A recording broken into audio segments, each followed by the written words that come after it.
Chapter 731. The grudge between the Taoist nun and the old emperor was deep. Li had met them several times along the way. Although he did not know the ins and outs of the whole matter, he knew a little. Now he understood that there was more than just a grudge between them. The hatred of the extermination of the family was as deep as the sea. Although the old emperor had not ascended to the throne at that time, it was not wrong to put the blame on the old Li family. Killing an entire family and they were not allowed to rebel? Now that he thought about it, it had not been easy for the Taoist nun. Traveling to other countries and enduring humiliation for more than 20 years, not only did his martial arts cultivation reach Zhongshe realm, he even managed to develop such a huge faction. If this were to be placed in a novel or drama, it would definitely be used as a revenge plot of the protagonist, and there would be no need for any changes at all. His conscience told him that if this had happened to him, he would have taken even more extreme measures. However, understanding was one thing, but he could not forgive what the Taoist nun had done. The one who killed her family was the old emperor's father. Of course, there was no way to take revenge. It was too difficult to take revenge on the old emperor. Logically speaking, the most suitable target for her to kill, torture, and tie up should be the king of Shu. What did it have to do with him? Sympathy was sympathy, but he still had to repay what he owed. Although it was a pity that he did not catch the Taoist nun, he could not force her. Li waved his hand and said, "Hurry up and cover these things. Let's go quickly. We have to find a place to stay before it gets dark." Night gradually fell. Somewhere in the open space in the mountains, simple tents had been set up. Lights shone from the tents. Outside the tents, there was a roaring bonfire. Toasts were exchanged in the surroundings, and the deer legs above the fire were dripping with fat, making a sizzling sound. The roars of all kinds of beasts came from the mountains, but it did not affect this small carnival. Even a certain man sitting by the fire was still hesitating in his heart. How should he eat the bear that he had just hunted back? Dozens of miles away, a torrent of sand rolled away. The middle-aged Taoist nun carried a figure away from the riverbank and slowly walked deeper into the mountains.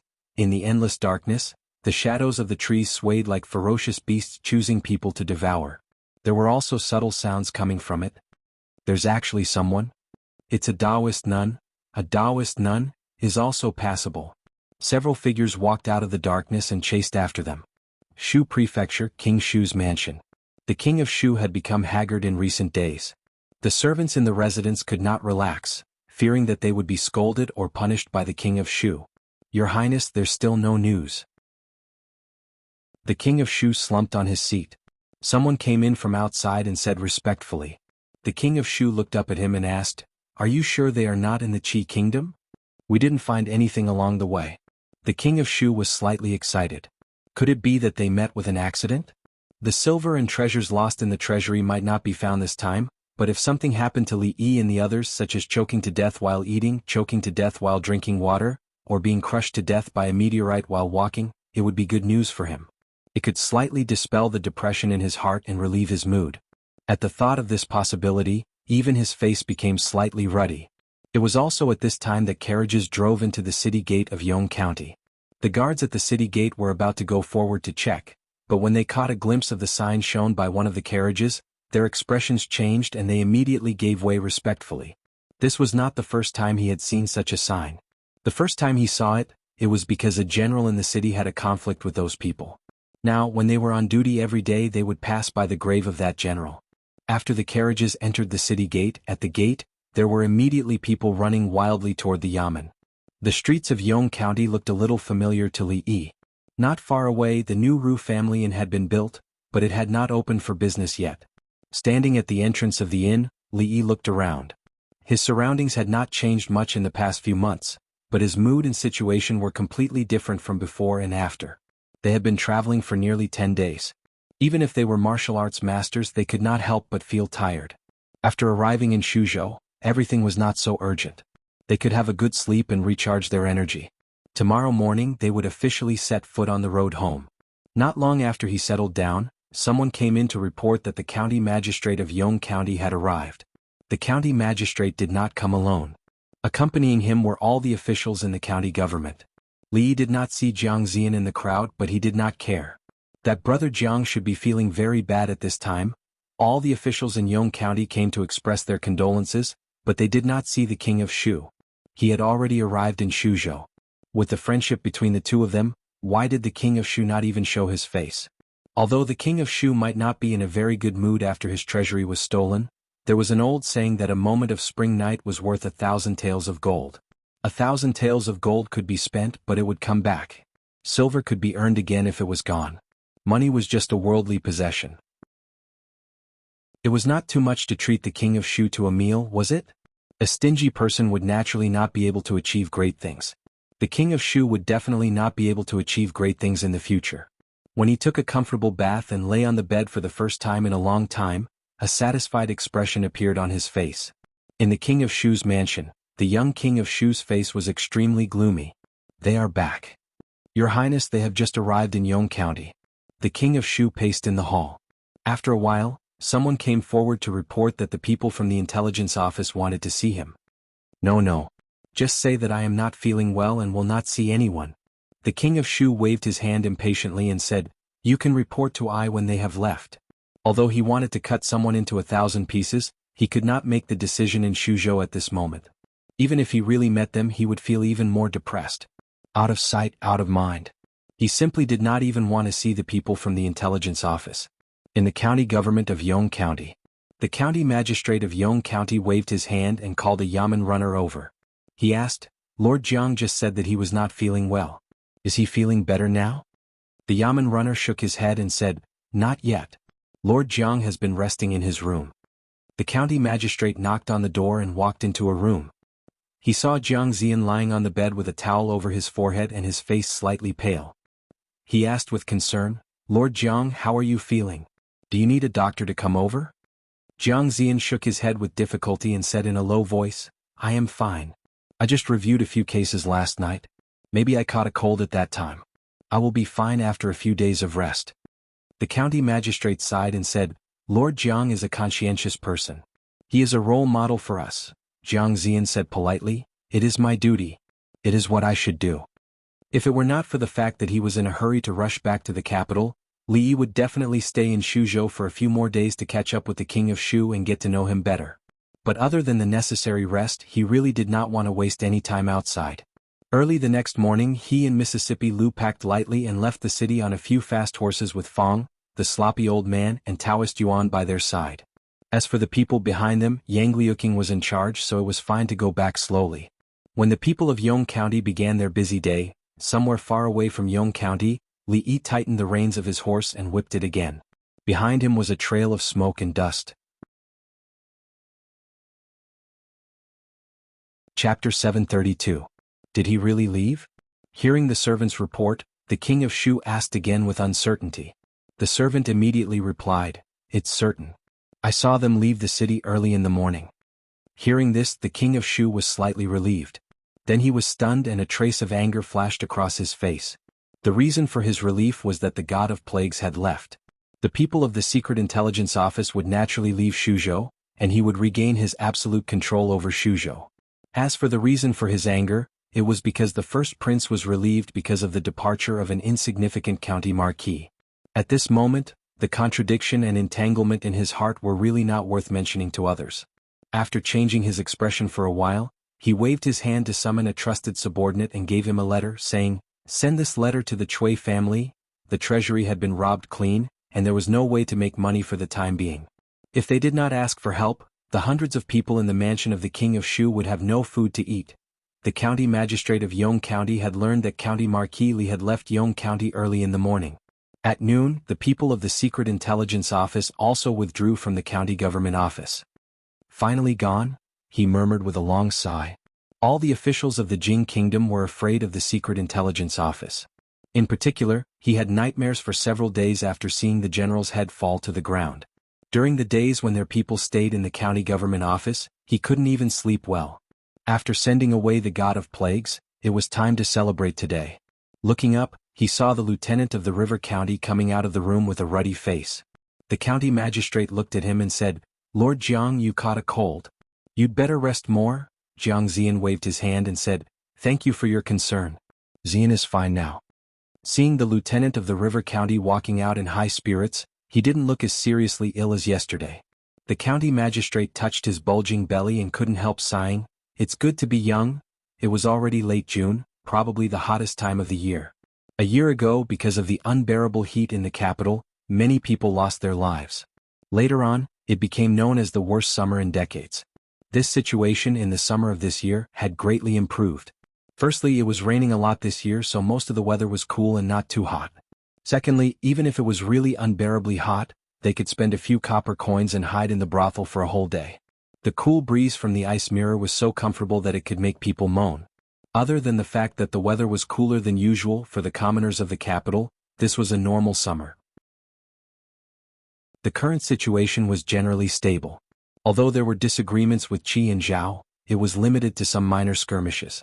Under the deterrence of Tianfa, a larger-scale war had not broken out yet. As for the affairs of the imperial court, it was not something that ordinary people could worry about. They only heard that the current emperor was ill and the imperial court had not been convened for 2 months. Fortunately, there were 2 prime ministers who were conscientious and conscientious. Everything in the country was running in an orderly manner as usual. Of course, there were also some things that were different from the past.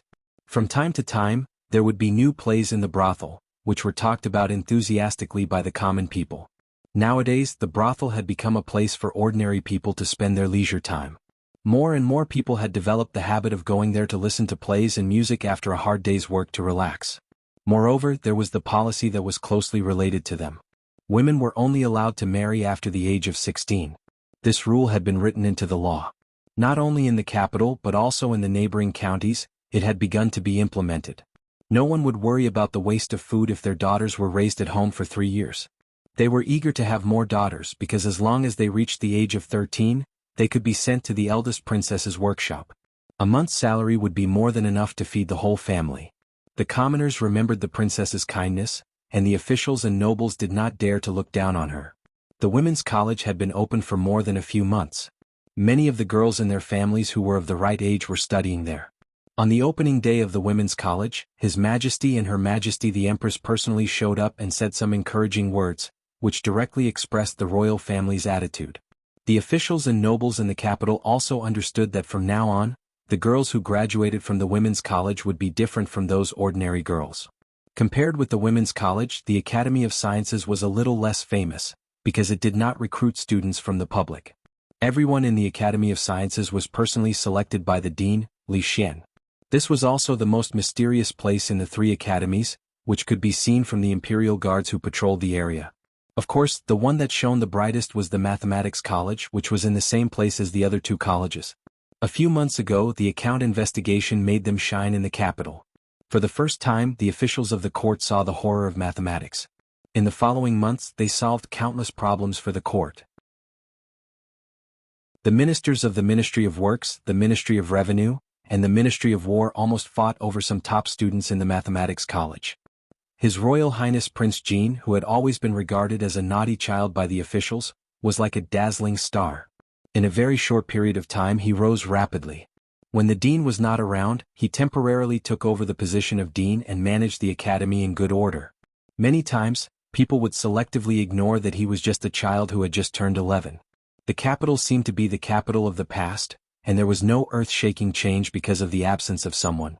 The playboys were still playboys, but they would no longer be escorted to the palace gate and beaten with a wooden plank.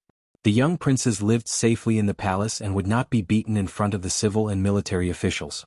The rumor that the king of Shu was the reincarnation of a real dragon and could lead the Jing kingdom to prosperity and power had long disappeared, and was not as rampant as before. However, no matter whether it was the common people or the nobles, at some point in time, some strange thoughts would arise in the heart. The capital seemed to be too peaceful. Compared to a few months ago, it was so peaceful that people were not used to it. When he stood at the city gate again and saw the 2 words capital, Li Yi felt an unprecedented sense of familiarity in his heart. County Marquis Li, follow me back to the palace to report. The old Taoist looked at him and said softly, don't let His Majesty wait too long. Report what?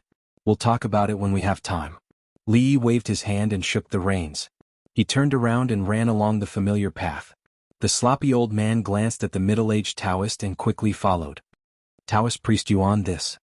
A general of the intelligence division looked at the middle-aged Taoist with a troubled expression. I've already sent someone to the palace to report to His Majesty. If this, the middle-aged Taoist waved his hand and said, report as it is. In a small courtyard, a thin figure sat by a stone table.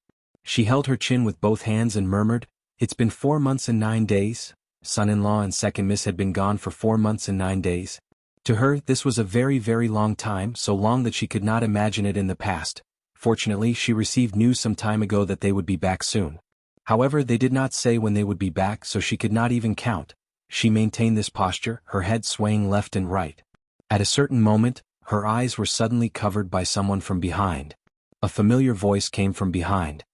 "Guess who I am?" The little servant girl seemed to be thinner than before. Her face was not as round as before. He still liked Xiao Huan, who had an oval face and some baby fat. In the following days he must feed her back.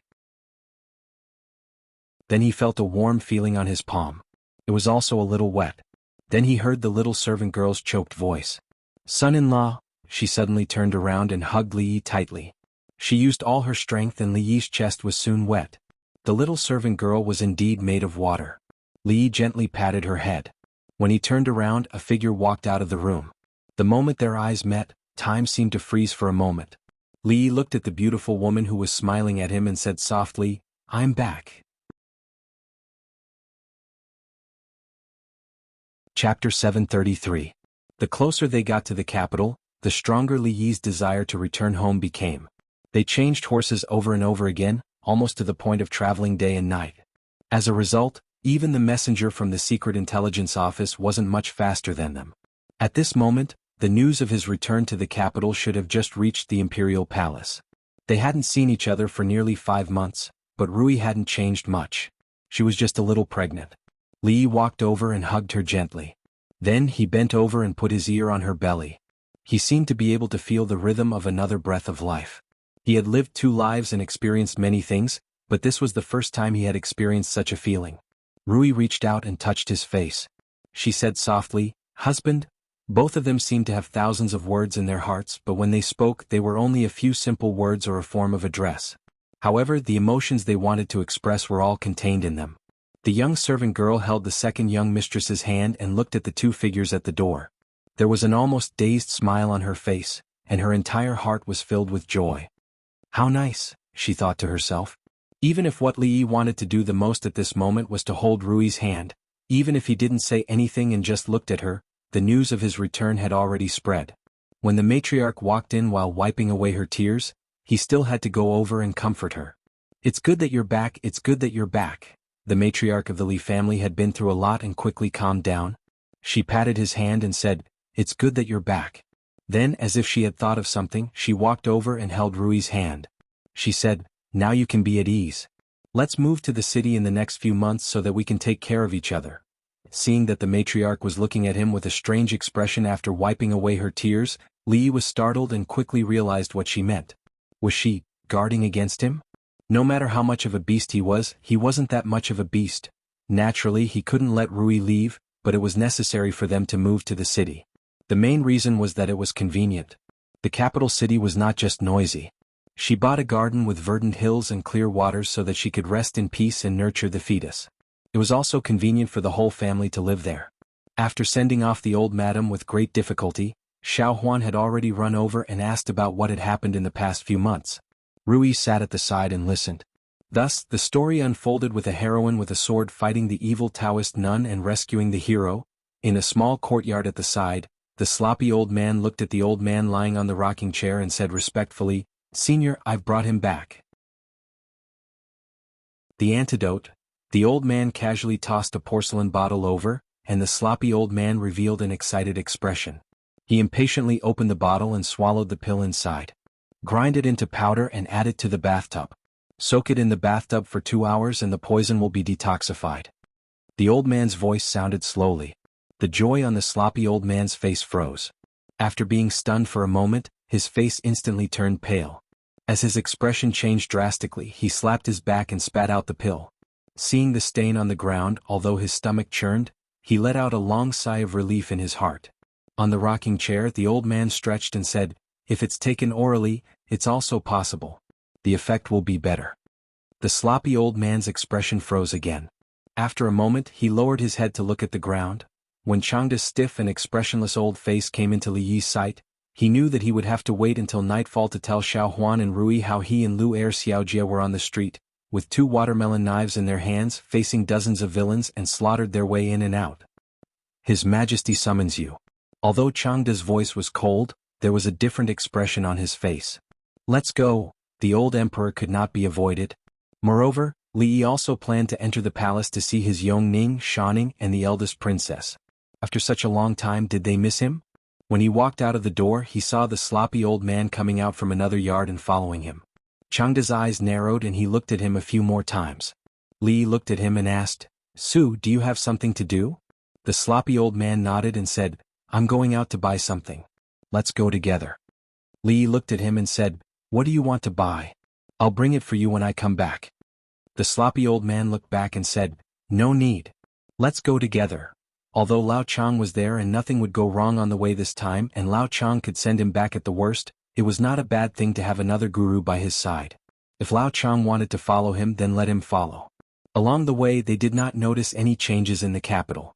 The sloppy old man got off the car at the gate of the palace. After a few months, Li Yi stepped into the palace gate again. Li Yi looked at Chang in front of him and said, Chang, we haven't seen each other for a few months. Even if you're not happy to see me again, you don't have to keep a straight face, do you? Changda looked back at him and said lightly, We haven't seen each other for a few months.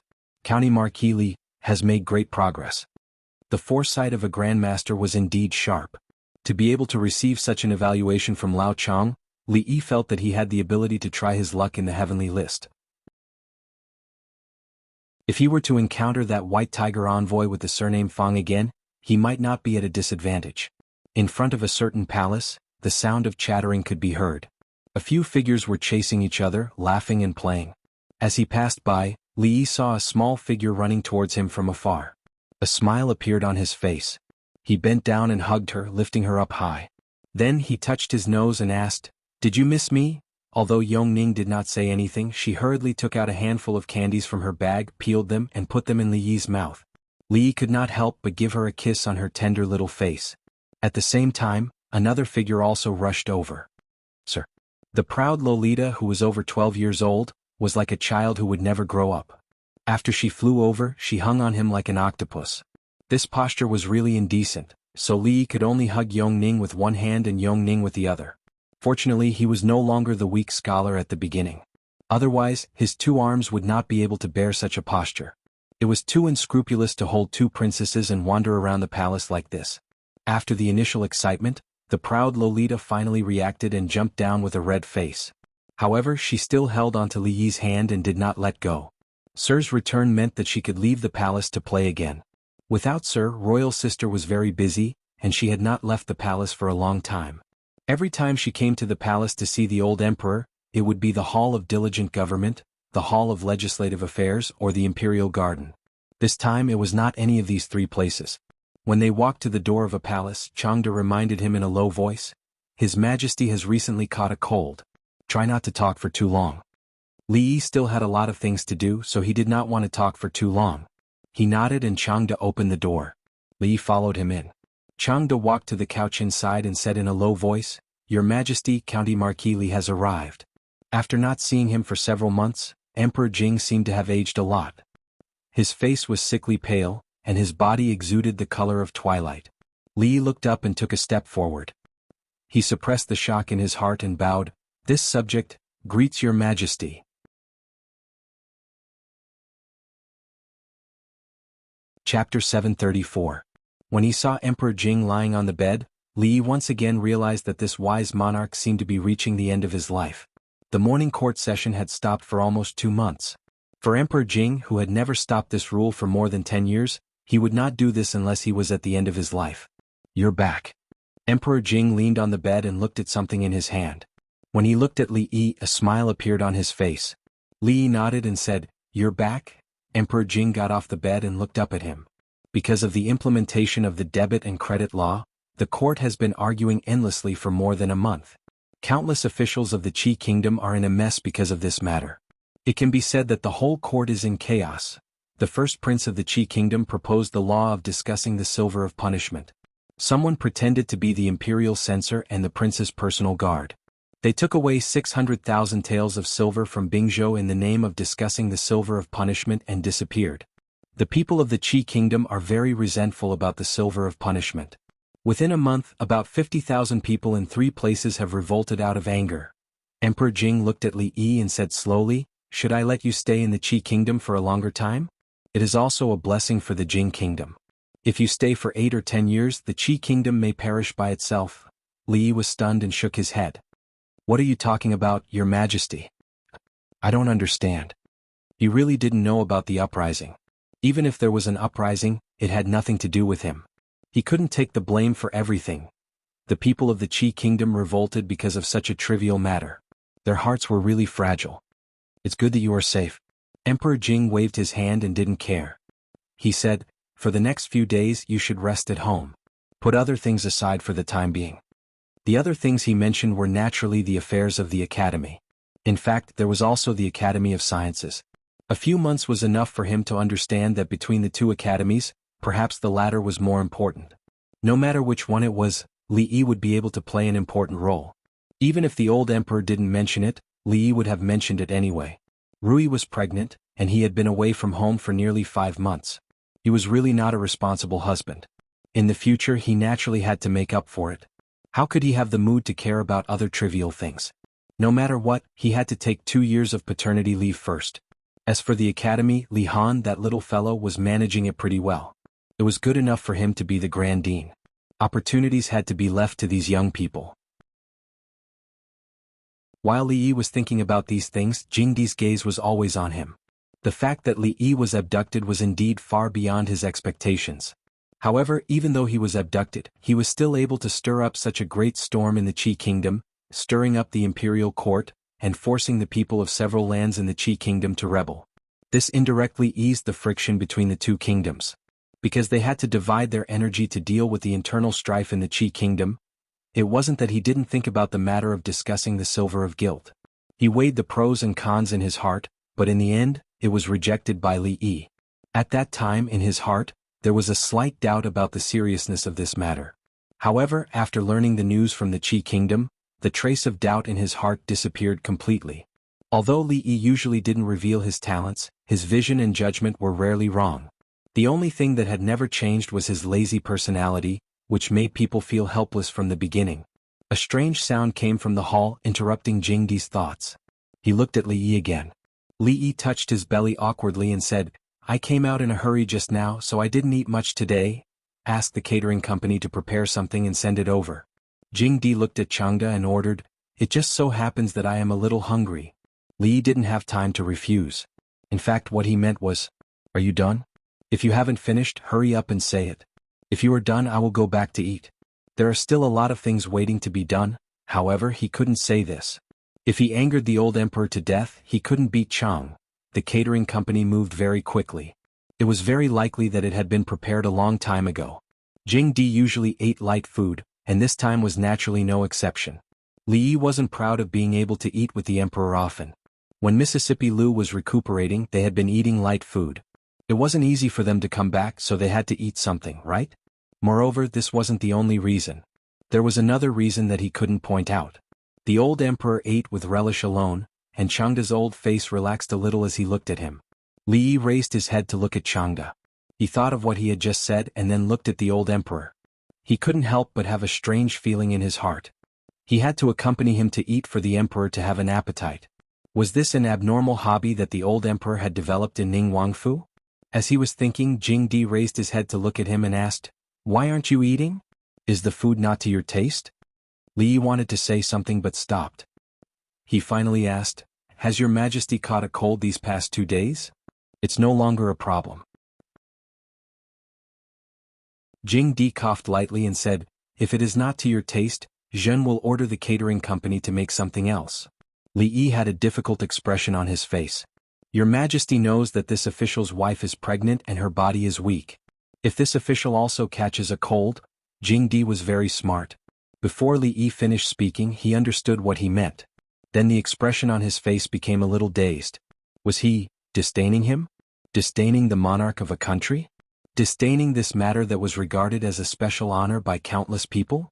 Even the 2 prime ministers in the court did not have the special honor of eating with him.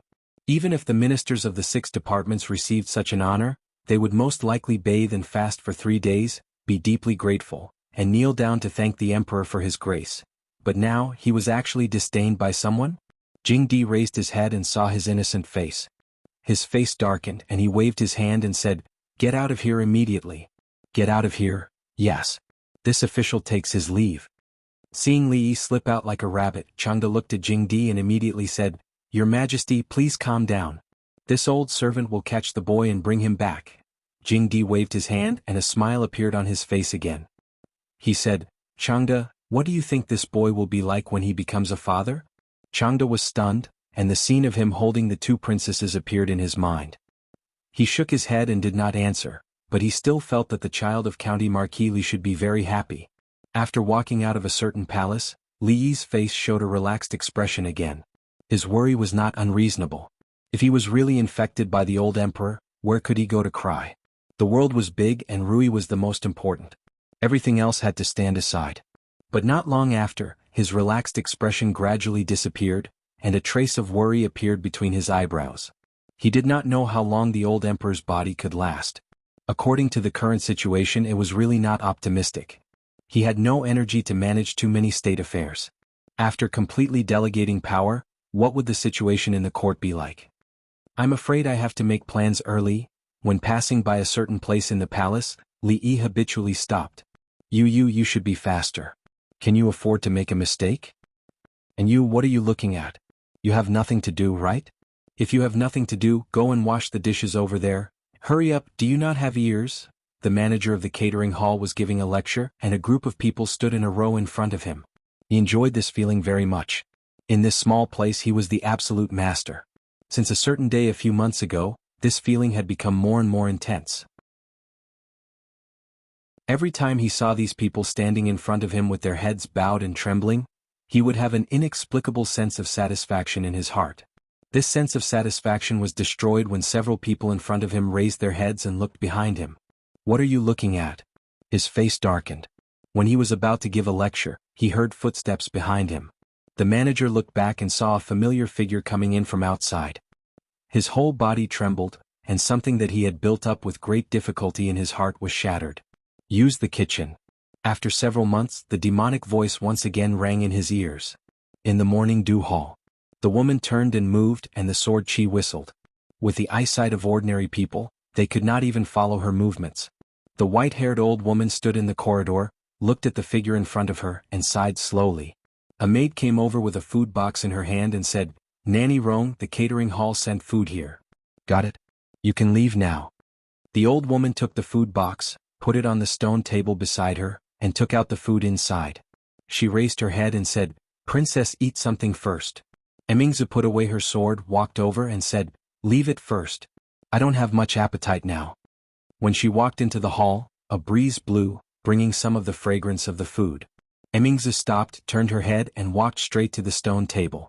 Nanny Rong watched her pick up the golden fried rice with eggs, which was the princess's favorite food. However, in the past few months she had never eaten the fried rice with eggs sent by the catering hall. Emingzi picked up the spoon and tasted a little bit. Suddenly, there was a glimmer of light in her beautiful eyes. Then she put down the spoon, raised one hand and grabbed the arm that attacked her from behind. At the same time she put down the plate of fried rice with eggs and leaned forward. Bang! Li Yi was pressed against the pillar outside the hall by her. The face that he had not seen for a long time but was familiar to him was so close that he could even see the slight tremble of her eyelashes. The Princess Royal Highness was still as domineering as before. She put one arm on his chest, and the two of them could even feel each other's breath. In this situation, Li Yi did not know if he should close his eyes to cooperate. Perhaps his first kiss today would be taken away by her just like that.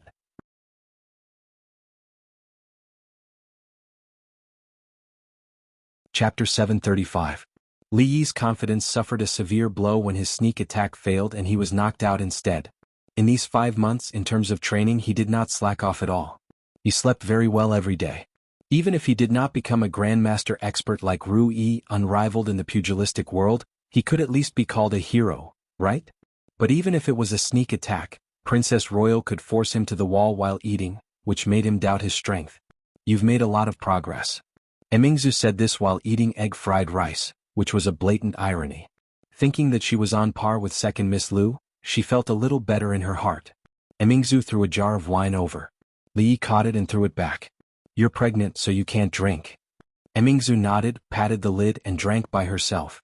When the wine from the palace was sent here, it was served in exquisite utensils. Such a bold and unrestrained scene could only be seen in the morning dew hall. Emingzu asked him about what had happened in the past few months while eating.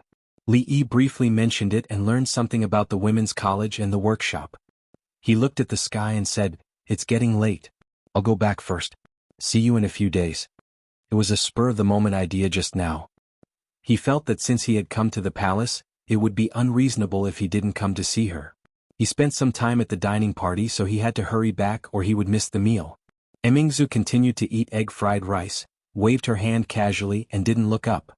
Her action seemed to be careless, but half an hour later, when there was a sword whistling in the back hall, Nanny Rong still found that the sword in her hand was no longer as heavy as before, and it was a little more flexible and light. After having a clear understanding of his own strength, Li Yi planned to let Chang send him back. Not to mention Taoist none, even if there was a master as powerful as Princess Royal, the guards on the surface and in the dark and himself, he was afraid that he would not be able to defeat her. However, when he walked out of the palace gate, Li Yi couldn't help but be startled.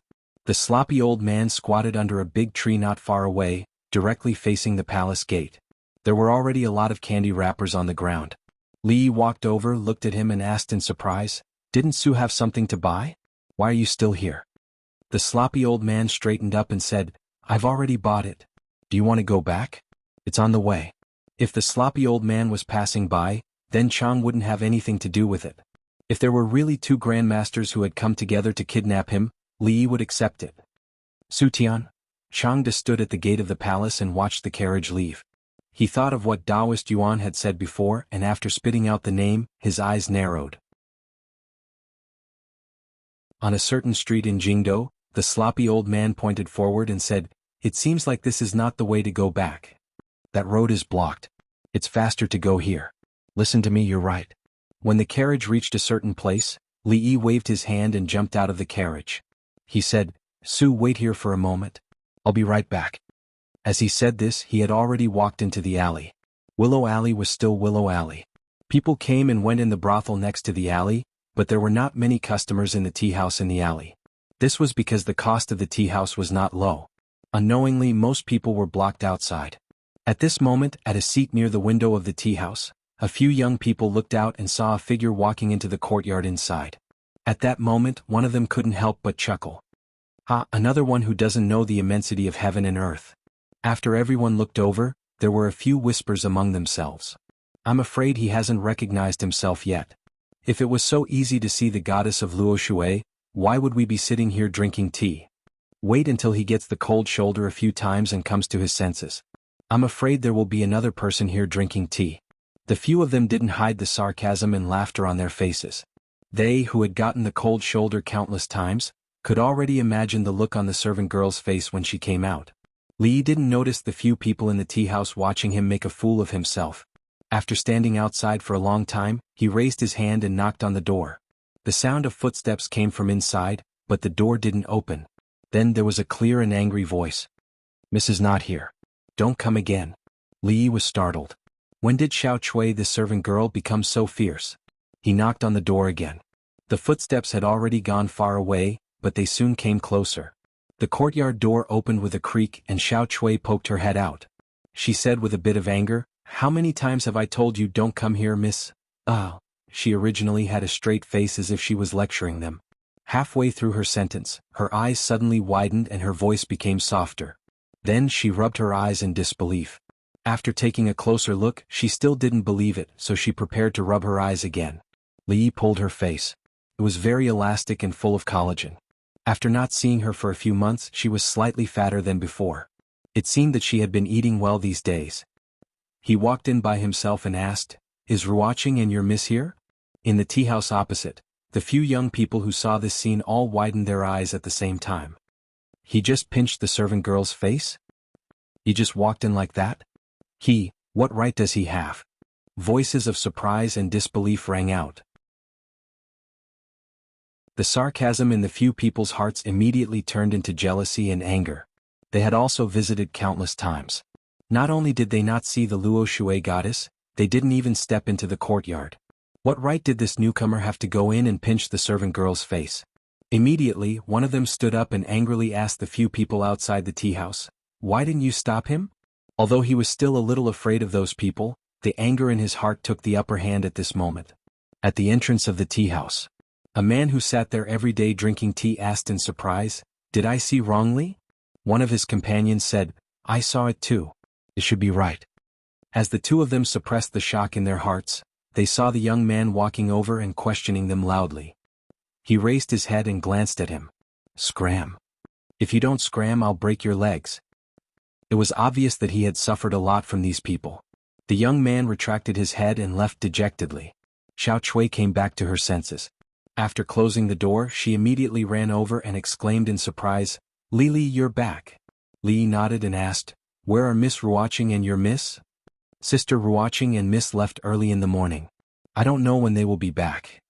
Xiao Chui looked at him and added, "They really aren't here this time. Li, sit here for a while.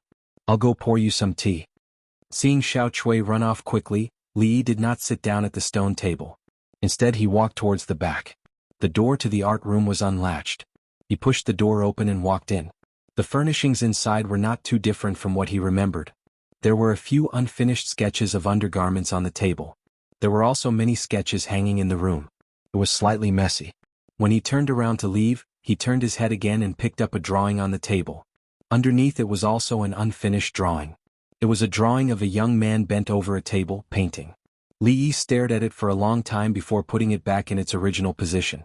Xiao Chui walked in with a cup of tea and said, "Miss and Sister Ruoqing might have gone to a brothel. I don't know where they went and when they will be back." "It's fine." Li Yi took the teacup and walked out of the art room. After taking a sip, he placed it on the stone table in the courtyard. His gaze looked around. Not long after, he turned back and smiled at Xiao Chui, saying, "When they come back, remember to tell me. I'll be leaving first." Li Yi walked out of the door, passed through Willow Lane and got on the carriage. The sloppy old man glanced at him and said, "I just went over to take a look. That road is not blocked." Li Yi put down the curtain and said, "It's been blocked."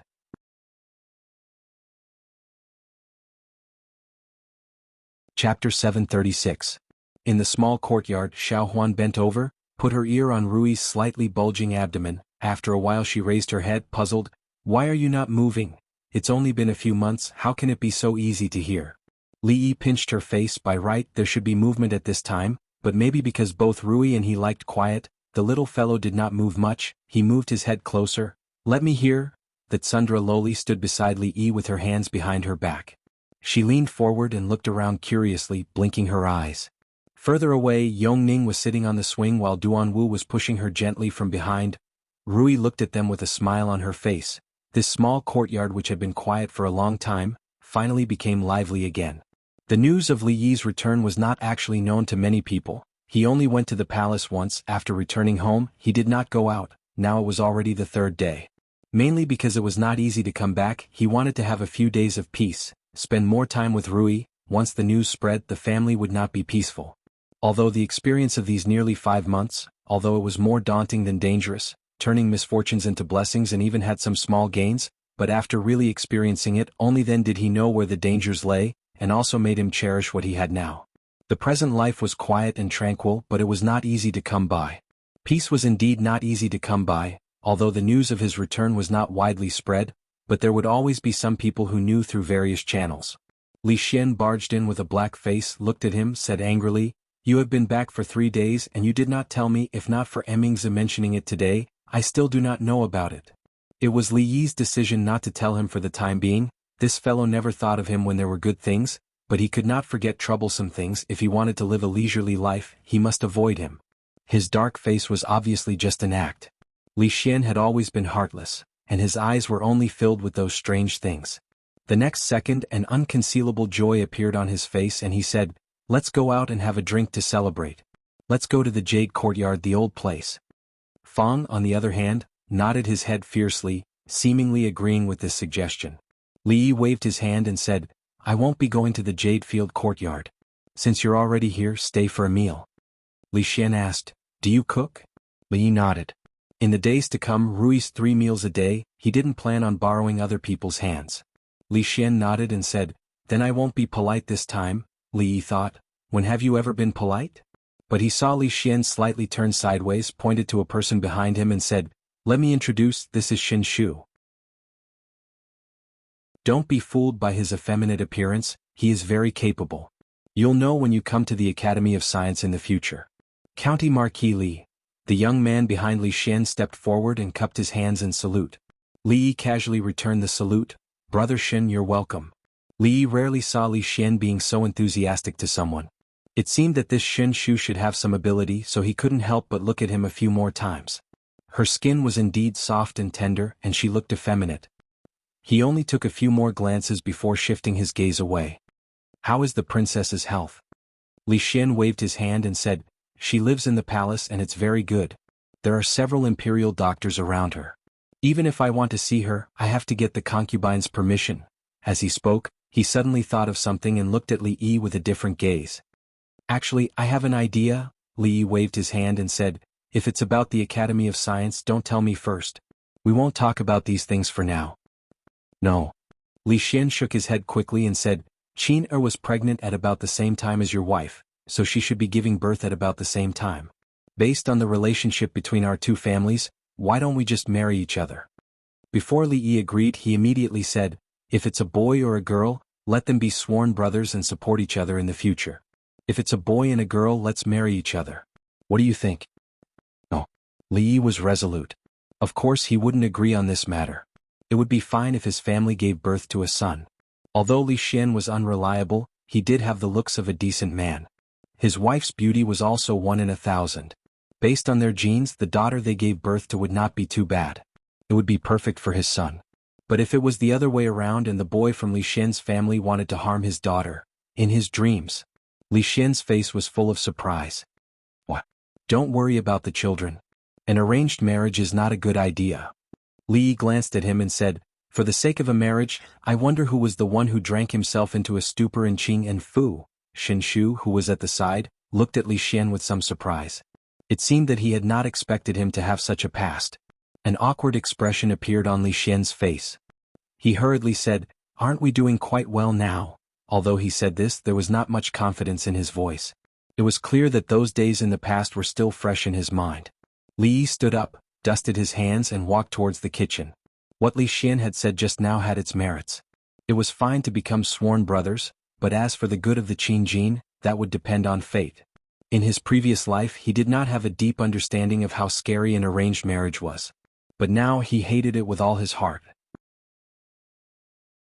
For Li Xian and the heir's consort to have a happy ending, there were some coincidental factors involved. However, what happened to him involved the grudges between 2 generations. Even now he still couldn't let go of it. That matter had become a dead knot. Li Xian freeloaded this meal without any pressure. During the meal he talked about some of the problems that the Academy of Sciences was currently facing. Li Yi only gave him pointers where necessary. For Li Xian, the process of exploration and discovery was what gave him a sense of satisfaction. Don't tell anyone that I'm back for the time being. Before Li Xian left, Li Yi reminded him again. Although there were still many things to do, Li Yi did not want to be disturbed by other things at the moment. Li Xian waved his hand to indicate that he understood.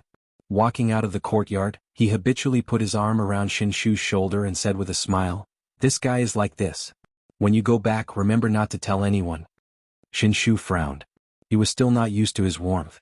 He discreetly removed his arm and said in a low voice, got it? Li Xian touched his nose and said, I say, can you be more like a man? You are so effeminate. Which girl will be willing to marry you in the future? None of your business. Xin Shu's voice finally rose a pitch. In the small courtyard, Li Yi could no longer hear these voices outside. He stood behind Rui and gently massaged her shoulders. Rui was still a little unaccustomed to this, but it was not appropriate for her to say it. She changed the topic and said, what Prince Li Xian said just now, are you really not going to consider it? Li Yi shook his head and said, marriage is not a child's play. How can we be so hasty and set a marriage for them so casually? I'm afraid that they will blame us. After a moment of silence, Rui said in a low voice, then, what about us? Li Yi stopped what he was doing. He thought for a moment and said, don't forget, you were the one who snatched me away. You weren't careless at all.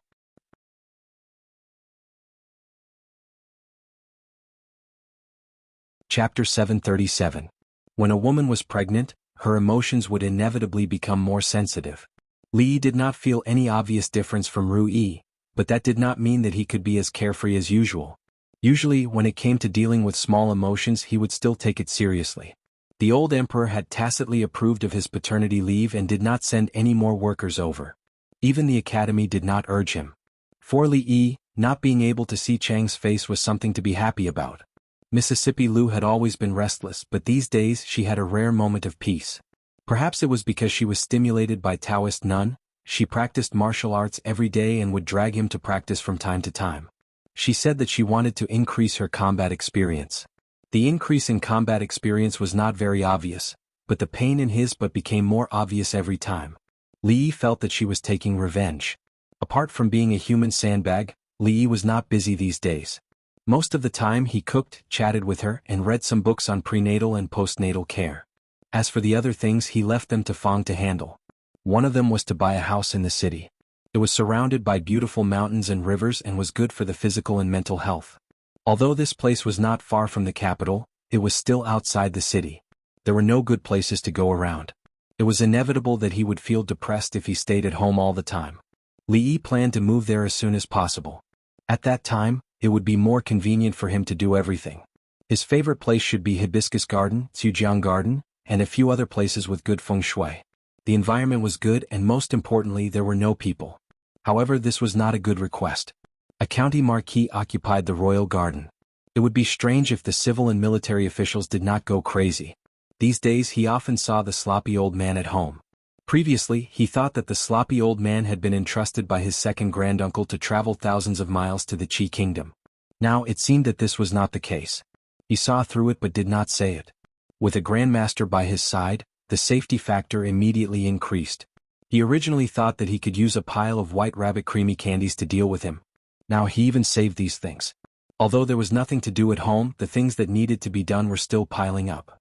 For example, the Wang clan's glass business, the eldest princess's ready-made clothing, embroidery, military rations, and even the perfume, soap, and rui nectar that he didn't need to manage.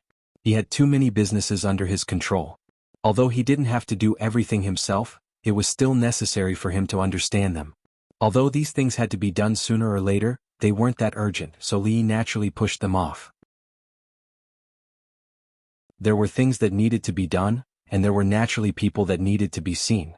As the carriage passed through the capital once again, the sloppy old man finally understood when he saw the complicated expression that flashed across Li Yi's face. However, it was not the road that was blocked. Perhaps it was something else. Zimo, do you still remember when you were a child you loved to eat the Su Jiji's candied plums? At that time, your mother was afraid that you would break your teeth and wouldn't let you eat it, so you secretly saved up money to sneak out. You were almost caught by a trafficker, and the whole family was scared out of their wits. In a small courtyard deep in Willow Lane, a middle-aged man in a blue robe stood there with a smile on his face. He said, "A few days ago I had been looking for that shop. I ran all over the capital but couldn't find it. Only yesterday did I find out that it was the Su Ji, but it later changed its name." He placed a paper bag on the stone table, opened it and said, "It's on Xingping Street. It's now called Fuji. When I came just now I bought some along the way. Try it and see if it tastes the same as before." Zheng Zumo looked at the paper bag on the table and the candied fruits inside. A trace of confusion appeared on her face, mixed with some memories from so long ago that she couldn't remember them at all. How long ago was that? 11 years, 12 years, or 13 years? At that time her mother was very strict with her. Being able to eat Suji's candied plums was probably the happiest thing in her life. However, this small wish was actually not very likely to come true. At that time, although her father's official position was not high, he was very strict. Even though the candied plums from the Suji worldwide commerce were not worth much, if she really wanted to eat them to her heart's content, second uncle would secretly buy them for her, and she would eat them under the blanket at night. At that time, she and her second uncle were not like this. However, things in this world could never return to yesterday, let alone 13 years ago. Seeing that she was unmoved, the middle-aged man's eyes dimmed slightly, but he concealed it well and said, "Tomorrow is the Zheng family's banquet. I have a lot of things to do tomorrow?" Zheng Shichen was taken aback. He shook his head and said, "It doesn't matter. There will be more opportunities in the future." He looked at the sky and said, "Second uncle still has work to do, so I'll leave first." I'll come see you tomorrow. Only when the middle-aged man turned to leave did Zheng Zumo look up. A hint of pain flashed through the depths of her eyes. It's all in the past. Wan Ruoqing walked out of the house and looked at her with some heartache. She placed her hand on her shoulder and said softly. Some long-sealed memories emerged from her mind. Zheng Zumo bit her lip and her face was a little pale. She held Wan Ruoqing's hand tightly and nodded. It's all in the past. Li Yi walked to the door of the small courtyard.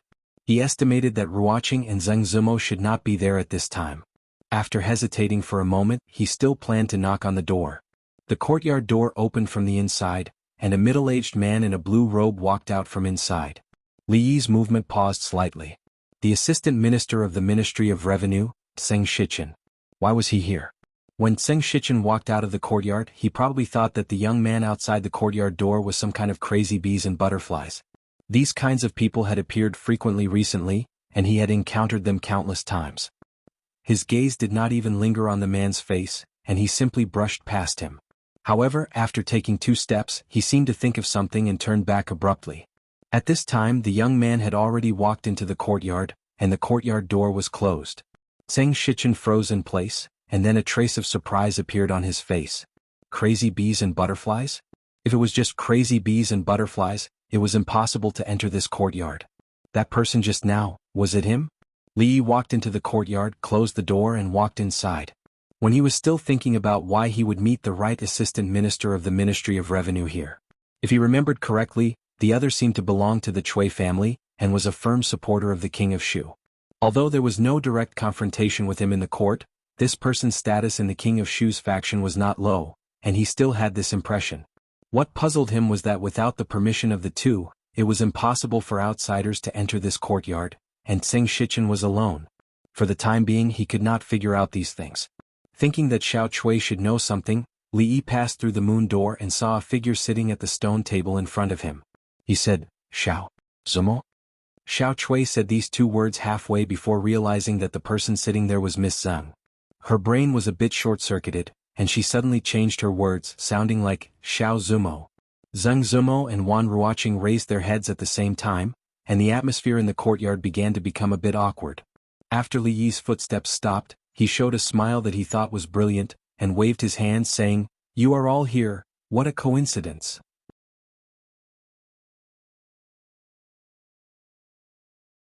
Chapter 738. When they looked up, the 2 women were startled for a moment.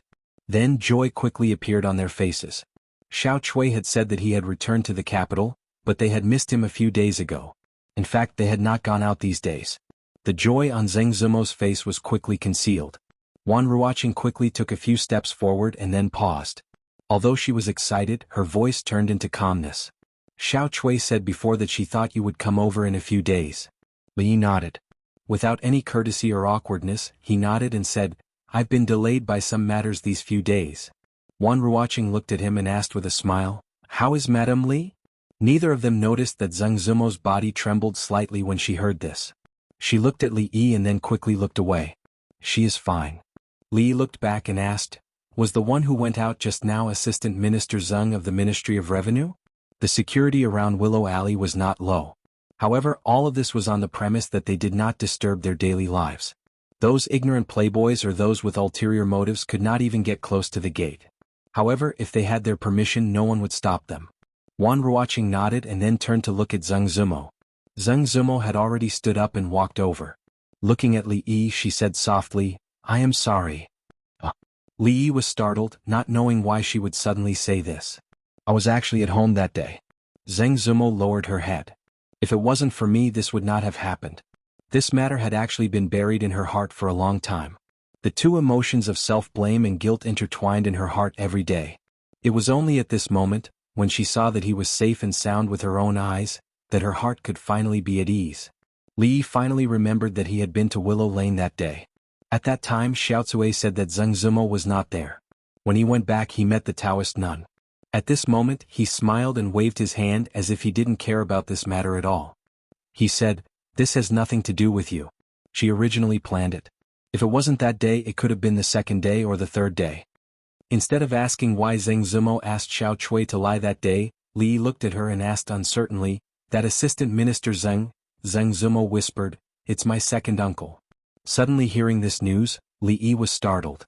He looked at her and asked, "This? What is going on?" He could feel Zeng Zumo's emotions at this moment. After saying this, he immediately changed his words. "If it's not convenient, it's not inconvenient." Zeng Zumo shook her head. "It's all in the past." She walked towards the door. "I'm about to go to the shop. Let's talk on the way." Li Yi really didn't expect that she actually had such a story. More than a decade ago, the Zeng family was not very prominent, but in the capital city, it was also regarded as a rich family. Of course, the Zeng family at that time was not the Zeng family now. Zeng Zumo's father seemed to be a small official in the Ministry of Revenue. Later, because of a mistake in an important matter, he was involved in the struggle in the court and was pushed to the teeth of the storm. As a result, the direct line of the Zeng family suffered a heavy blow. The men were punished, beheaded or exiled, and the women were sent to the musical house, while the others were safe.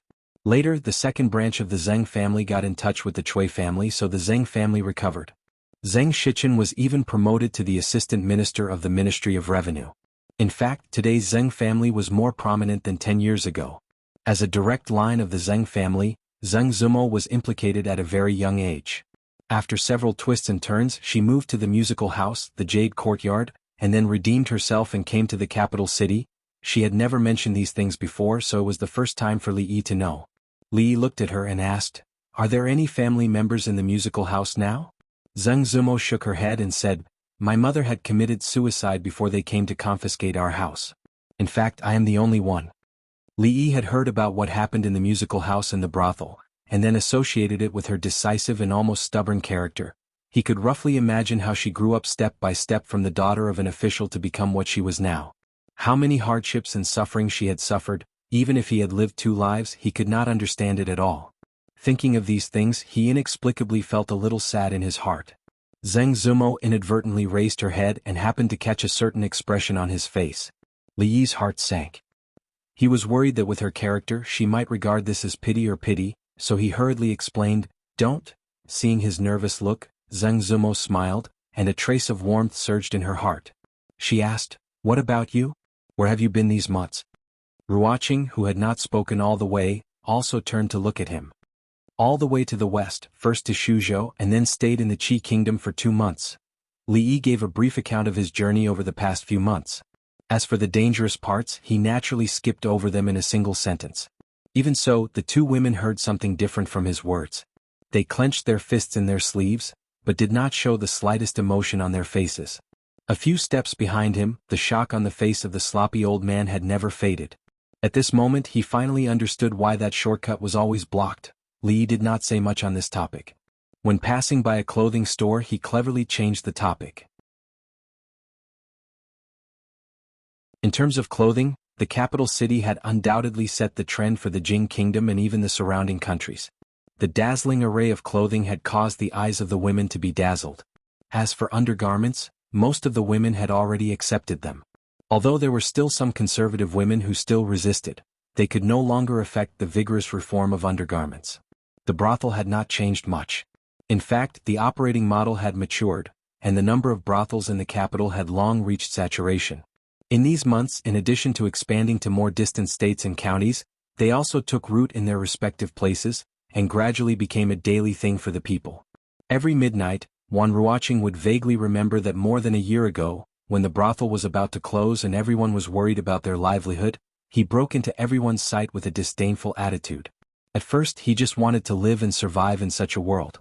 Later he didn't have to worry about living, and he wanted to let the performers of Qin and Mansion live a better life. Later, it became what it was today. The magnificent picture that he had imagined at the beginning would probably be realized in the near future. Li Yi estimated the time and said, "It's getting late. Let's find a place to eat first." "Why don't we go back and cook?" Wan Ruoqing suggested. Li Yi pointed to the restaurant in front and said, "In a while we'll go to the shops and brothel in front to take a look. Let's make do here first." Wan Ruoqing nodded, and Zeng Zumo naturally had no objections. Ever since all kinds of new plays began to rise in the capital, whether it was the common people or the powerful officials, many people had developed the habit of listening to plays. Many restaurants in the capital had also undergone some changes. After entering the restaurant, the first thing they faced was a stage that was half the height of a person. On the stage, there were performers specially hired by the restaurant to perform for the guests to enjoy. In the lobby on the first floor, facing the stage, the tables were arranged in the shape of stars. The position on the second floor was better, and one could see the whole scene from a high place. Of course, the corresponding price was more expensive. When Li Yi and the two women walked into the restaurant, it should be mealtime, but there weren't many customers eating. From the outside, this should be a high-end restaurant. Ordinary people probably couldn't afford it, so it was normal for such a situation to occur. Soon, a waiter came to greet them. At this time, somewhere on the second floor, wine glasses were clinked, but they were not taken back. Seeing this, someone asked curiously, "Young Master Qin, what's wrong?"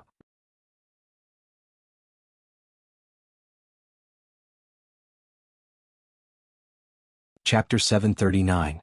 The table of banquets upstairs had always affected the heart of this restaurant's shopkeeper. To be able to open a restaurant here with a high standard meant that there must be some sort of backer behind them. At the very least, that backer could help them avoid most of the troubles they encountered on a daily basis. However, in front of certain people, there would come a time when these people would not be enough. The table upstairs belonged to this category.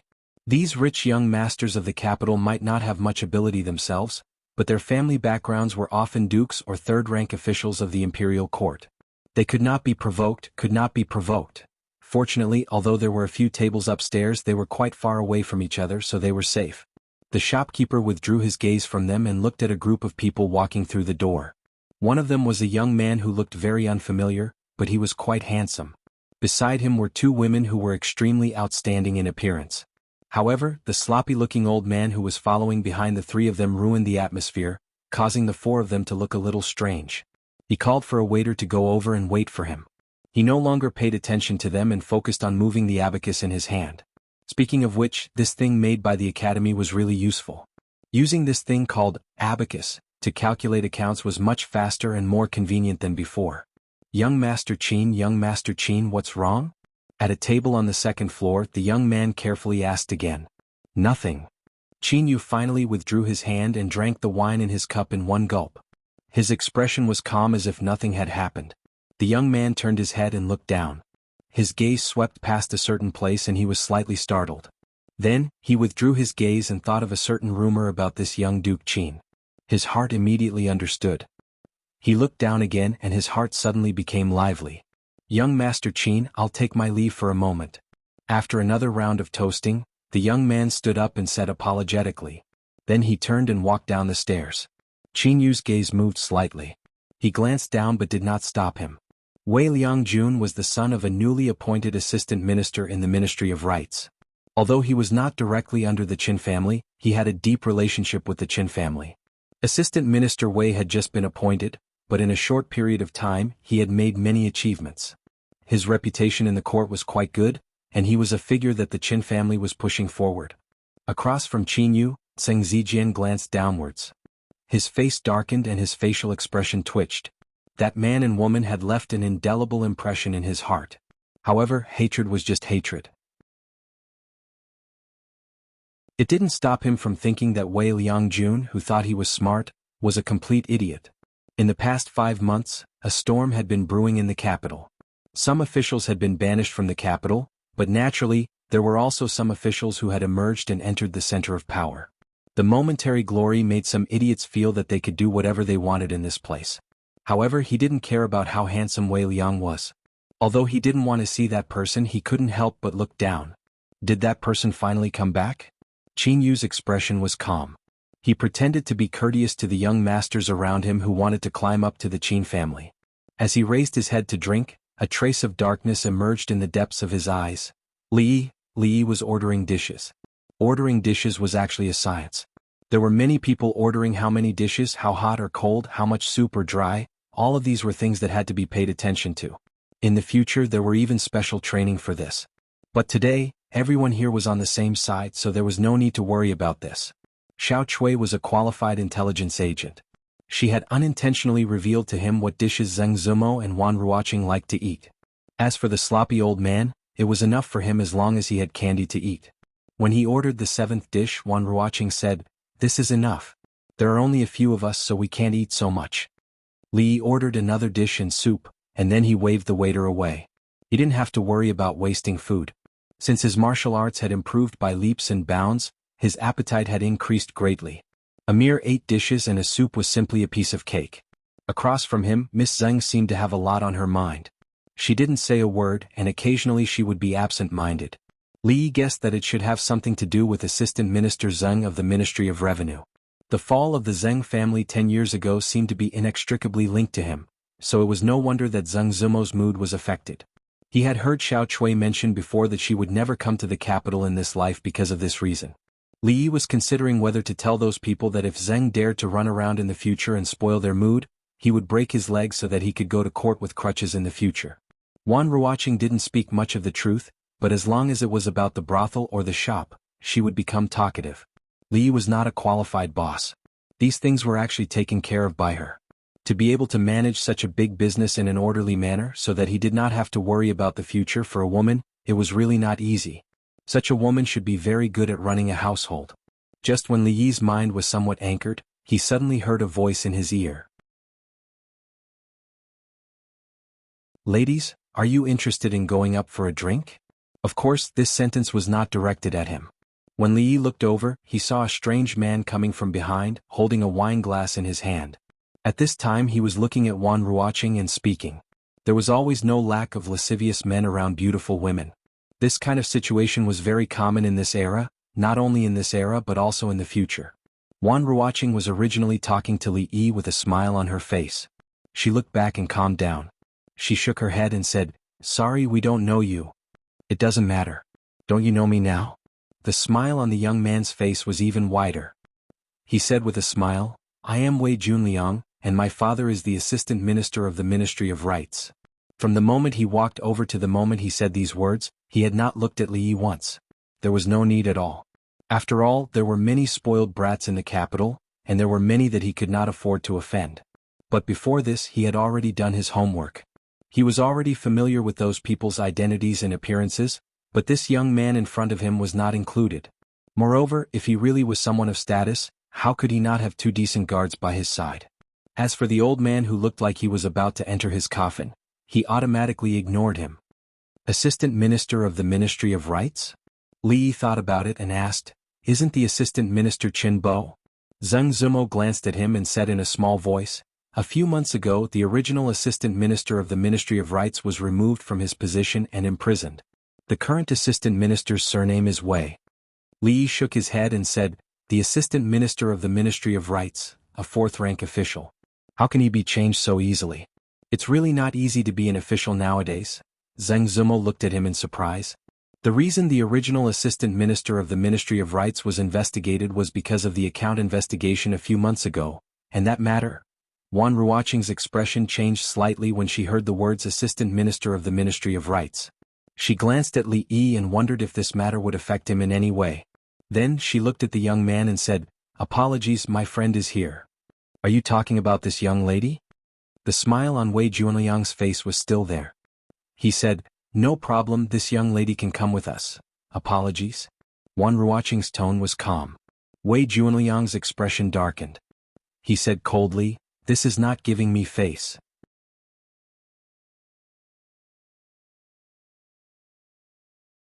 Chapter 740. For Wei Junliang, what he cared about right now was not his face but the face of the person upstairs. He was full of confidence, but his meaning was already very clear. Just now Duke Qin had glanced down a few times. It was clear that he had thoughts about these 2 beautiful women. Of course, Wei Junliang himself also had thoughts about them, but in front of Duke Qin he could only give way. Only by satisfying Duke Qin could the Wei family advance further. This was not only his intention, but also the intention of his father, the assistant minister. Although he hadn't been in Jianghu for long, during this time as long as he announced his father's name, any woman would throw themselves at him. Even in Jianghu, an assistant minister was considered a high-ranking official in court. If he went back with his tail between his legs, not only would he lose face, but he would also be laughed at by the people above him. He would probably also leave a bad impression with Duke Qin. Wei Junliang's expression completely darkened. In a cold voice he said, "Miss, you won't give me face like this, will you?" Wan Ruoqing stood up and quietly said, "Sir, please go back. B***tish, you refuse a toast only to drink a forfeit." At this moment, Wei Junliang could no longer suppress the humiliation and anger in his heart. He raised the wine cup in his hand and splashed it toward her face. Wan Ruoqing's expression changed. As she retreated, a white hand appeared in front of her eyes and blocked all the wine. As she retreated, she accidentally bumped into a chair and lost her balance. At this moment, another arm seized the opportunity to wrap around her slender waist. Time seemed to return to 2 years ago. That night in Ningguang Manor, he seemed to have appeared in such a manner. The pain from her calf seemed to disappear into thin air. When Li Yi turned around and asked her, "Are you all right?" She shook her head and a faint blush rose to her face. To the side, Zheng Zumo raised her head and glanced at him. Her gaze quickly moved away. Wei Junliang narrowed his eyes and looked at the young man who had appeared in front of him. He said in a cold tone, "A hero saving the damsel in distress?" Although he had blocked the wine, Li Yi noticed that Wan Ruoqing's clothes were still stained with a few drops of wine. He shook his hand to get rid of some of the wine and walked over. He wiped the back of his hand on the luxurious clothes of the son of the assistant minister of the Ministry of Rights. He said, "This girl's clothes are dirty. You have to pay for it. I'm honest with you. 10,000 taels of silver. Remember to send it over before tomorrow. You should be able to easily find out where they live.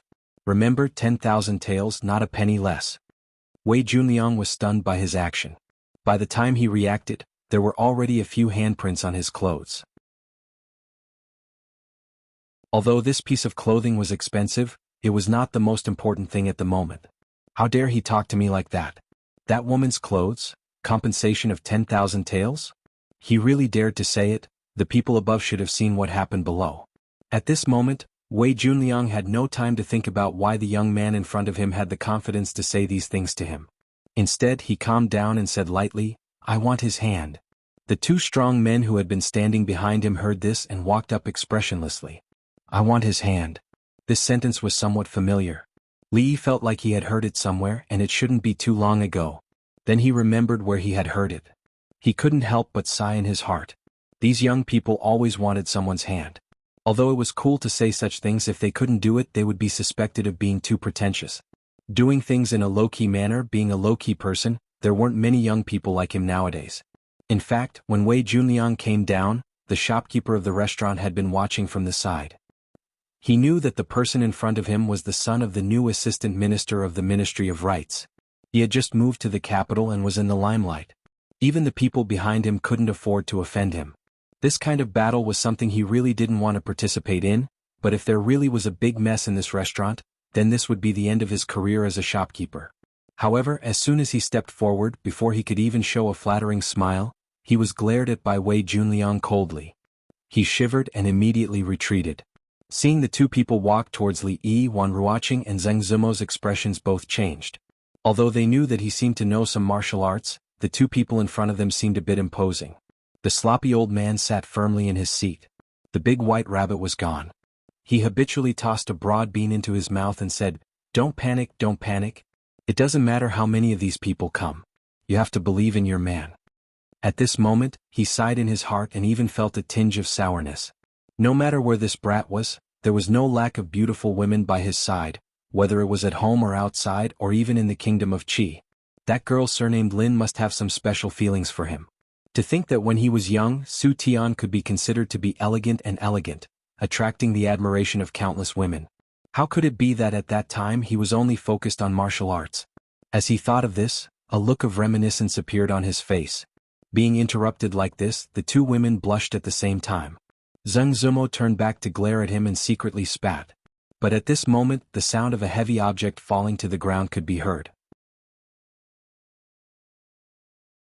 Looking back at the scene in front of them, both Wan Ruoqing and Zheng Zumo were a bit stunned. The 2 men fell to the ground, each holding an arm. Bean-sized beads of sweat rolled down their foreheads. Wei Junliang's mouth was wide open and the shopkeeper's face was full of shock. Several of the diners who were paying attention to this table dropped their chopsticks to the ground. No matter how one looked at it, it was hard to tell that the 2 strong men did not even have the slightest ability to fight back in front of this frail-looking young man. When Li Yi walked over to Wei Junliang, the latter's expression had already changed a bit, but it was not obvious. He only said coldly, "No matter who you are, you can't bear the price for touching me." Li Yi smiled and reached out to tug at the corner of his mouth.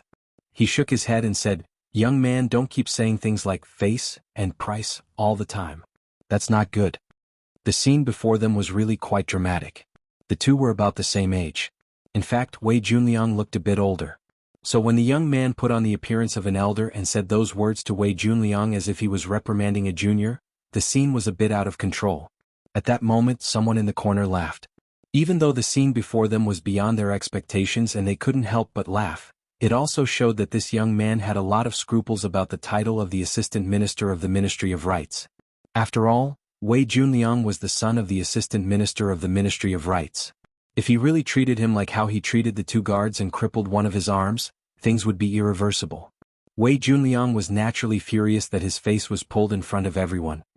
He wanted to say, "Who the F***ck are you?" but he didn't dare to. If he really angered this madman, it wouldn't be worth it if he got hurt. But after this he had to vent his anger. This madman in front of him and the two women, they could not escape from his hands. This guy called Wei Junliang was very stubborn. When he pulled him, it was far from the feeling of Xiao Huan and Mississippi Lu. Li let go of his hand and patted his shoulder. He said, "Remember to pay for the clothes. Don't forget." Then he said to the shopkeeper, "Please hurry the kitchen, the food is too slow." The shopkeeper was stunned on the spot. How could he still think of eating at a time like this? Did he really think that they could eat this meal in peace? This person doesn't treat the assistant minister as an assistant minister. After saying that, Li raised his head and looked at a certain place upstairs. He sighed softly with a complicated expression on his face. It was really a small world. When he looked away, a sharp glint appeared in his eyes. Some things, if done too much, will become meaningless.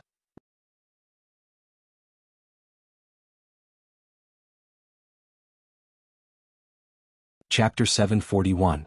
Li Yi had not been idle at home for the past few days after his return. He cared very little about the matters of the court, such as the newly appointed assistant minister of the Ministry of Rights or the changes in other positions in the court. Compared to other matters, they seemed somewhat insignificant. The old emperor's health was deteriorating day by day, and the morning court had been stagnant for a long time. Other than a few major matters, most of the matters in the court were decided by the Minister of State, with the left and right prime ministers as the leaders. This system had been in place since the previous dynasty. The emperor could not personally govern in the short term, so it would not have too much of an impact on the running of the country.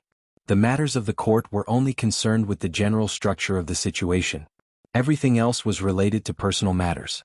Many things had happened in the capital in the past 5 months.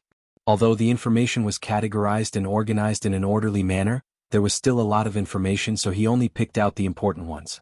It included the two women being ambushed in the middle of the night and narrowly escaping. The death of Li Jianren, the son of the assistant minister of the Ministry of Works, was a major case that shook the entire capital, and there was still no conclusion. He still felt some lingering fear when he thought of this matter. If there was anything, it would be directed at him. He hated these people who schemed in the dark. If the so-called foppish young masters of the capital really lost their heads for a moment, they could mobilize a lot of power in a short period of time. It was fine if it happened once or twice, but not more than 3 times. How many times had this happened?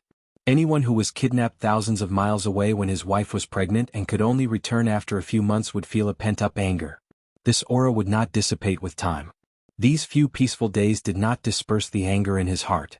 Instead, he could not suppress his impulses. Li raised his head and glanced at the sky, then walked over. Ruoqing pulled his arm and shook her head slightly. She whispered, "Don't be impulsive. I saw an acquaintance, so I went up to catch up. The dishes are here. Eat first, don't wait for me." Li smiled and turned to pat her hand. He said, "I just want to tell them that I'm back." Li looked at the slovenly old man and nodded slightly. He turned and walked up the stairs. I didn't expect that even the Vice Minister Gongzi would be ignored by others. Our young Master Wei is going to lose face this time. There are crouching tigers and hidden dragons in the capital. How long has it been since he arrived? It's good to take him down a peg. Upstairs, even those who were at the same table as Wei Junliang just now were not necessarily of the same mind as him. Although they all needed to curry favor with young Duke Qin, they were also secretly competing with each other. Seeing Wei Junliang's setback, they naturally couldn't help but tease him a little. However, as soon as they finished speaking, they noticed that Zheng Zijian's expression had changed. As for young Duke Qin, his hand that was holding the wine cup stopped in mid-air, his expression slightly unnatural.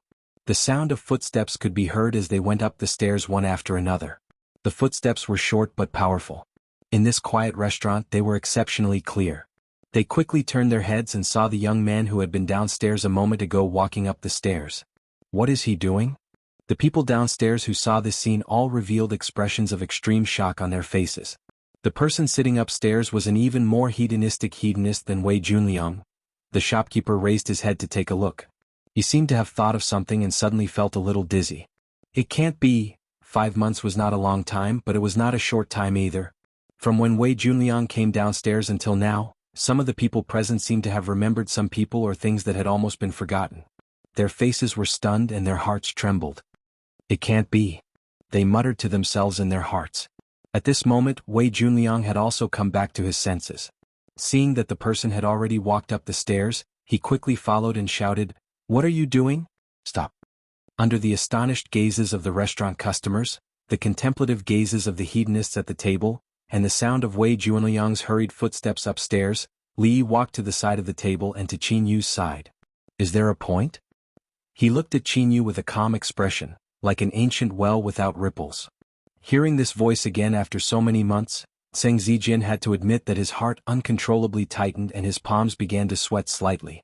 Those unerasable memories and the continuing pain in a certain part of his body caused him to lower his head, not daring to meet the gaze of the person in front of him. Some of the other young people at the table seemed to have remembered something. Their faces paled and they all lowered their heads.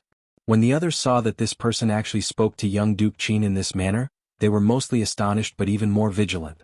They were not fools and naturally understood that at this time, it was not the time for them to interrupt. "What do you mean?" Qin Yu raised his wine cup, his expression indifferent as he gently took a sip. "I said." Li Yi's voice paused, "Is there a point?" When he said the last sentence his voice was slightly raised. Slap. The slap was loud and clear, followed by the sound of porcelain breaking. The people at the table saw the young man slap young Duke Qin's face. The wine cup in young Duke Qin's hand flew out of his hand and a swollen handprint quickly appeared on his face. It was hard to describe what they were feeling at this moment.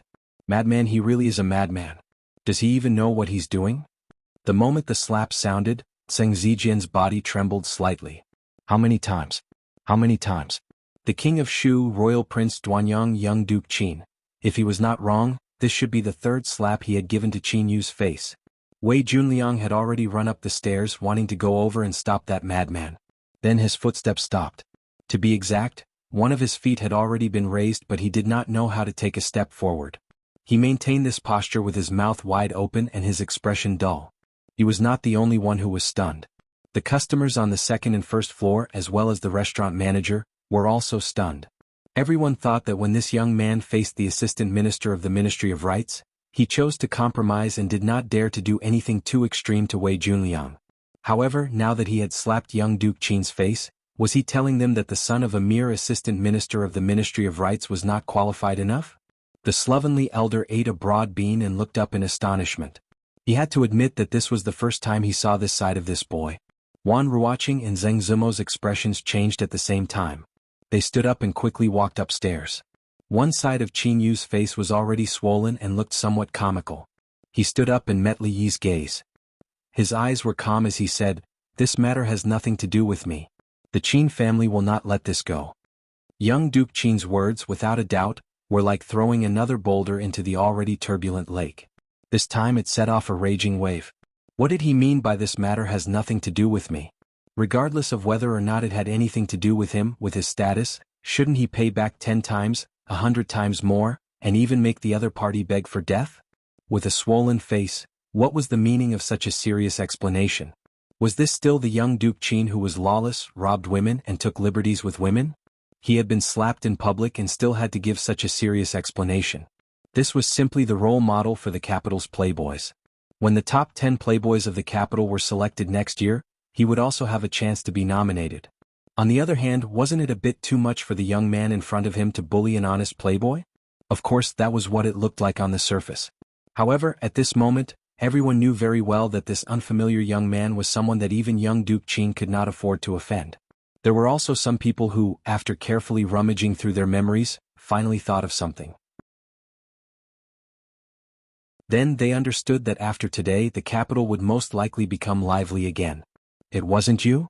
Li Yi was startled and then said somewhat apologetically, "Then I'm sorry, I hit the wrong person." Having said that, he turned his head and looked at Wei Junliang. "Then tell me, who was it?" Being stared at by that cold gaze, Wei Junliang suddenly felt his legs go weak and he knelt to the ground with a thud.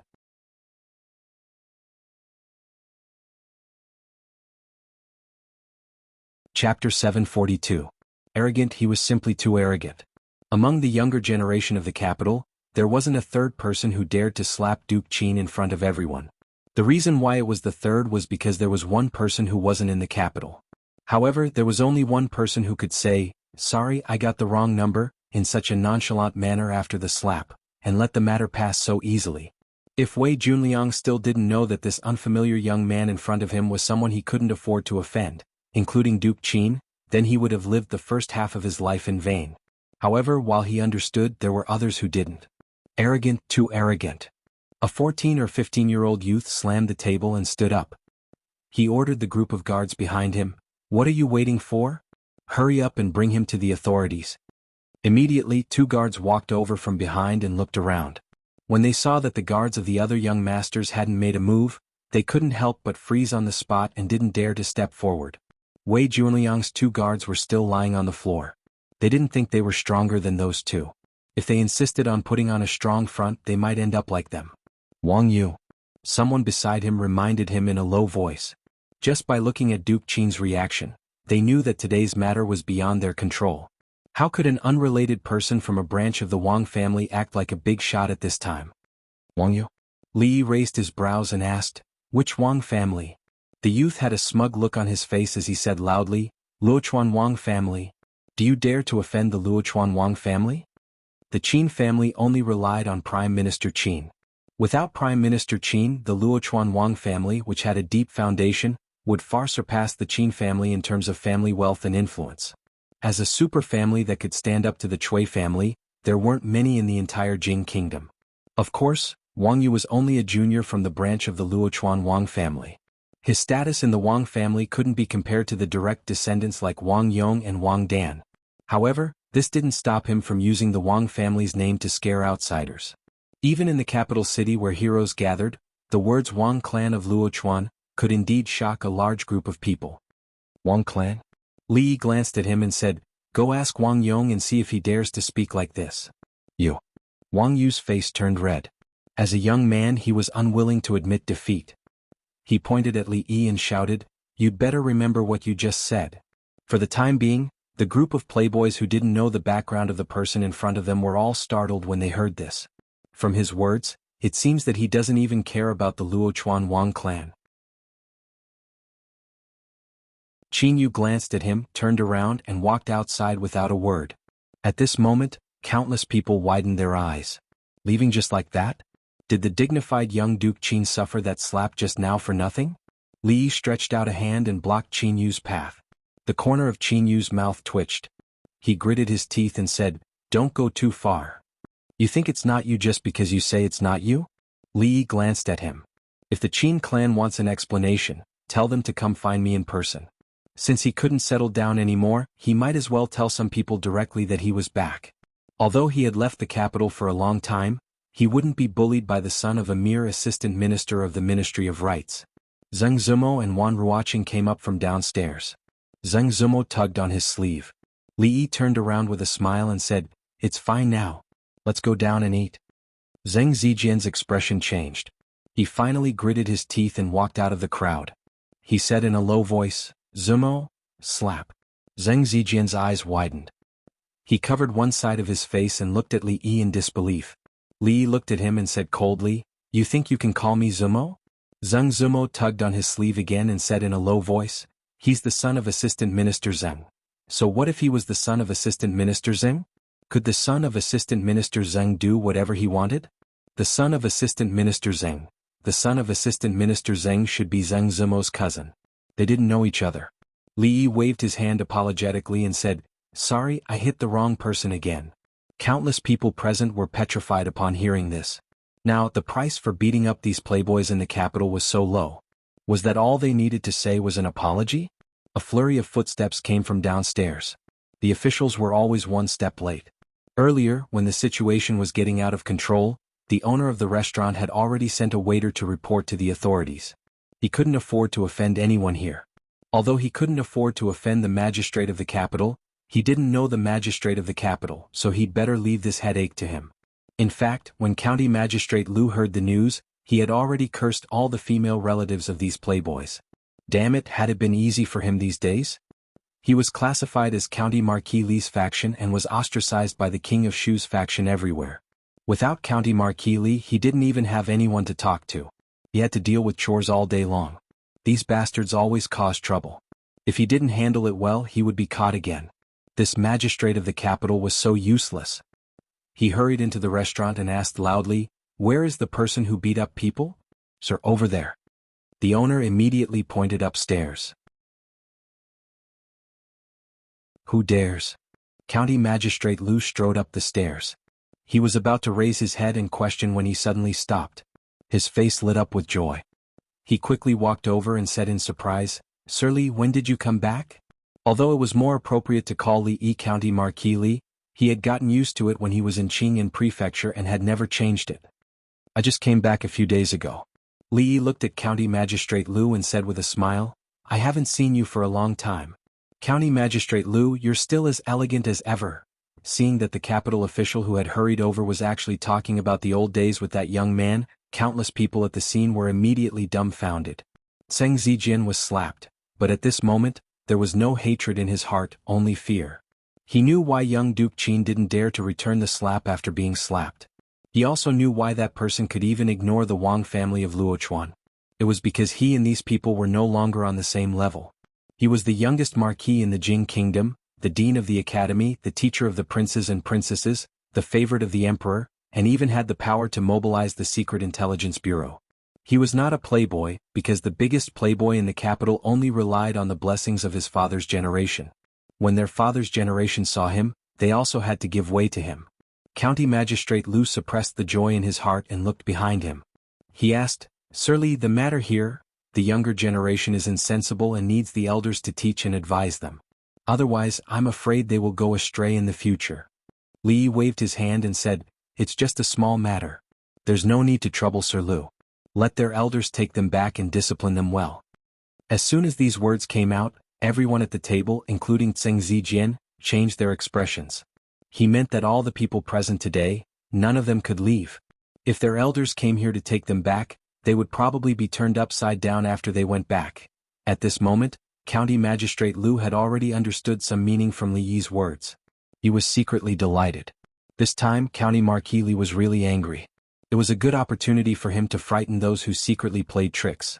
County Magistrate Liu waved his hand, and the yamen runners and constables behind him had surrounded the stairs. He smiled and stretched out his hand saying, "Sir Li, please." Li looked back at the two women and said, "Don't stand here. Let's go down and eat." Under the gaze of all the people in the building, they went down the stairs. When passing by the shopkeeper, Li looked at him discontentedly and asked with a frown, "What's the matter? It's been so long but not a single dish has been served." The shopkeeper shuddered all over and immediately said, "I'll go and urge them right away." Right away. After saying that, he ran to the kitchen. He had already made up his mind that if the chef couldn't cook those dishes in 15 minutes, in 15 minutes, he didn't need to come here tomorrow.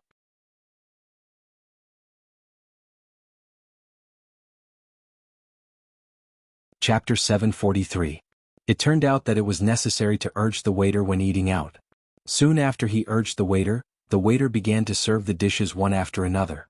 "Come on, eat more fish to nourish your body.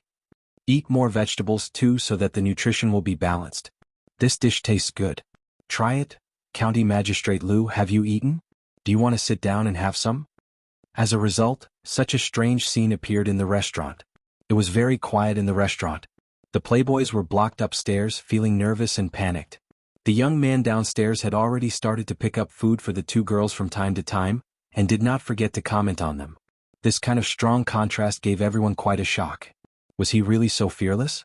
Although those playboys couldn't leave for the time being, their guards had been released, and they might have rushed back home to report this matter. Was that young man going to face the Qin family, the Wang family, the Zheng family, and the Wei family alone, which was powerful enough to shake the capital. After such a thing happened, the diners on the first floor and the second floor were naturally not in the mood to eat anymore. Some people were worried that they would be affected by the matter, so they left in a hurry. Some people thought that the following scene might be even more exciting and they wanted to stay and watch. Of course, from County Magistrate Lu's attitude and the young man's fearlessness in the face of such powerful people, many people had already guessed his identity. Yes, in the whole capital, who dared to disrespect Prime Minister Qin and the officials of King of Shu except County Marquis Li, who had been silent for a long time. After a long silence, when he reappeared in people's sight, it set off a monstrous wave again. In any case, there would be a big show today. Upstairs. Although one side of Qin Yu's face was swollen, he was quite calm, and he even sat down again, drinking and eating as if nothing had happened. However, his other hand, which was hidden in his sleeve, was clenched into a fist, with blue veins popping out, indicating that he was not as calm as he appeared to be. Zheng Zijin covered one side of his face, and the fear in his heart was greater than anger. He finally came back. Li Jinren was dead, and after Qin Lisan was saved by the dung, he shut himself in his room and refused to see any guests. When Cui Shixin went out, he would always be accompanied by more than 10 guards. Obviously he was scared out of his wits. All this had nothing to do with that person because what he was best at was to kill others with a borrowed knife. Whenever he thought of being targeted by such a person, he would feel a chill in his heart. Thinking of this, he immediately looked at Wei Junliang with deep disgust. Wei Junliang walked over in a daze. He didn't dare to look at Qin Yu. He looked at the others and murmured, Who is he? Zheng Zijin didn't answer, but the young man who spoke just now raised his eyebrows and said, No matter who he is, he's dead for sure this time. The Wang family will send someone over soon. I want to see how he'll explain to the Wang family then. Among the people present, many were descendants of rising officials, so they could not wait to get involved with the Qin family and the King of Shu. However, they did not expect that such a thing would happen with young Duke Qin around. Among the people present, many of them were descendants of new officials. Therefore, they couldn't wait to get involved with the Qin family and the King of Shu. However, they didn't expect that such a thing would happen with little Duke Qin around. Wei Junliang looked at the crowd and felt a little relieved. There were so many people and there were so many families behind them. Who did he think he was?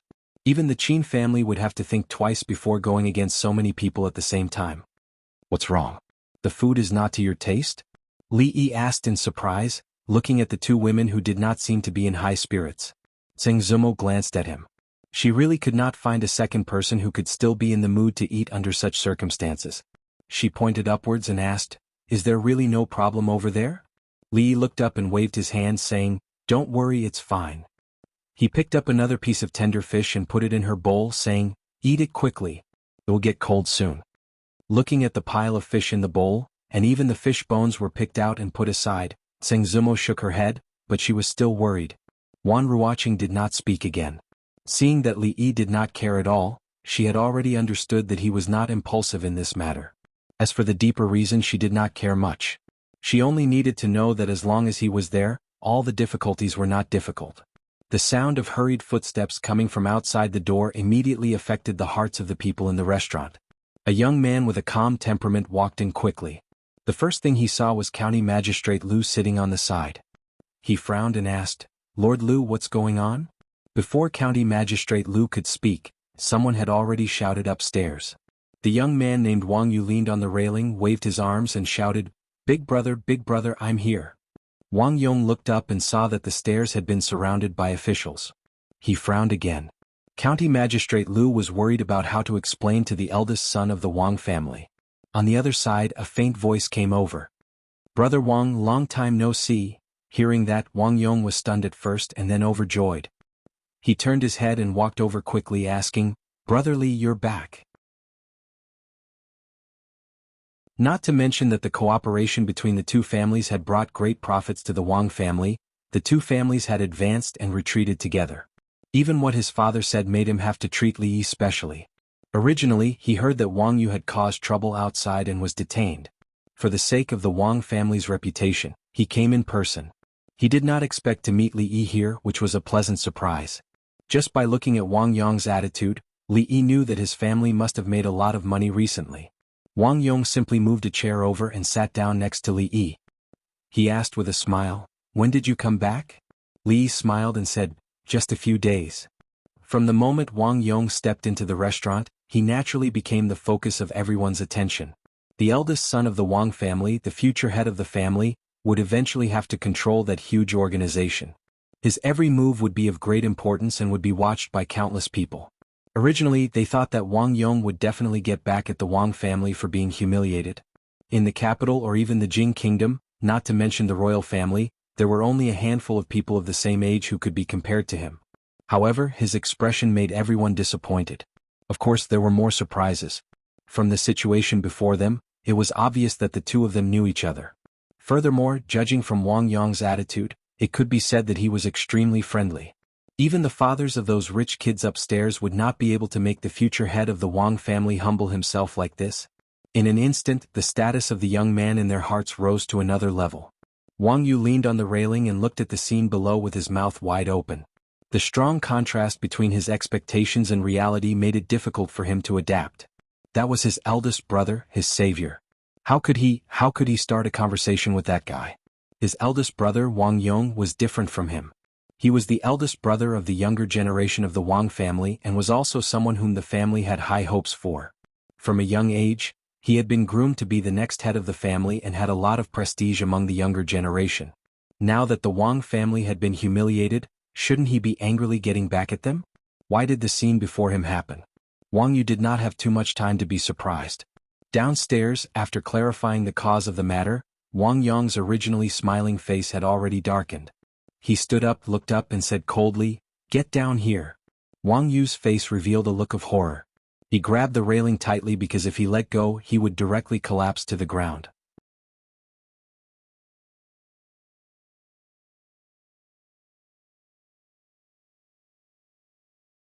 Chapter 744. In the end, Wang Yu still came down. The branch he belonged to was only one of the branches of the Wang family and was not valued by the Wang family. Even his father did not dare to put on airs in front of the eldest young master of the Wang family. "I'm really sorry, brother Li. The Wang family did not teach you well and caused you trouble." Wang Yong looked at Li Yi apologetically. When he turned around, his face instantly darkened and he said coldly, "Quickly apologize to County Marquis Li." He was angry not only because Wang Yu had offended someone he shouldn't have, but also because Wang Yu had made friends with someone he shouldn't have. This was something the Wang family could not allow. The young man named Wang Yu no longer looked arrogant. He lowered his head and said in a low voice, "County Marquis Li, I'm sorry. I was wrong." Hearing his soft voice, Wang Yong's face darkened and he said, louder, "Didn't you eat?" Wang Yu raised his head and looked at Li Yi. He said loudly, "I'm sorry, I was wrong." Li Yi looked at him with a faint smile and asked, "Why don't you tell me where you were wrong?" Wang Yu was stunned and then he had an urge to cry. Yes, where did he go wrong? He just came to have a meal with his friend and did not offend anyone. Why was he blocked here? What did he do wrong? The young man still could not stand the grievance. As he thought about it, his eyes became a little moist. Wang Yong said apologetically, "I'm really sorry about what happened today. Brother Li, I will pay you a visit and apologize in 2 days." Wang Yong left with Wang Yu. Paying a visit and apologizing was only one reason. The cooperation between the Wang family and the Li family was more important. After not seeing each other for 5 months, he still had a lot of things to discuss with Li Yi.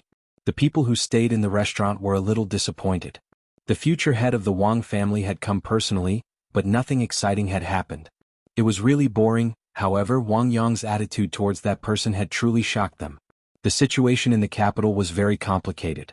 If the future head of the Wang family treated him so cautiously, they didn't know if he could still control the big shots that came one after another. Eat more vegetables. You should eat more too. Maybe because the atmosphere was ruined, Ruoqing and Zheng Zimo were very polite today. Li Yi had to keep putting food on their plates to ease the atmosphere. It was unlikely that Miss Zheng would pick up food for him. Wan Ruoqing smiled as she picked up the food from a distance and placed it on his plate. After scanning the three for a long time, the sloppy old man took a big bite out of his drumstick and looked away, unable to bear to look at them any longer. In a carriage on the street, Yi of Yu and Zheng Zimo, he couldn't bear. In the end, he could not help but raise his head and ask in a low voice, "Big brother, who is that person?" "Sh." Wang Yong glanced at him and said, "I won't tell your father about what happened today, but if you still interact with those people in the future, Don't blame the Wang family for being heartless. Yong to Wang's words. What happened today left a deep impression on him.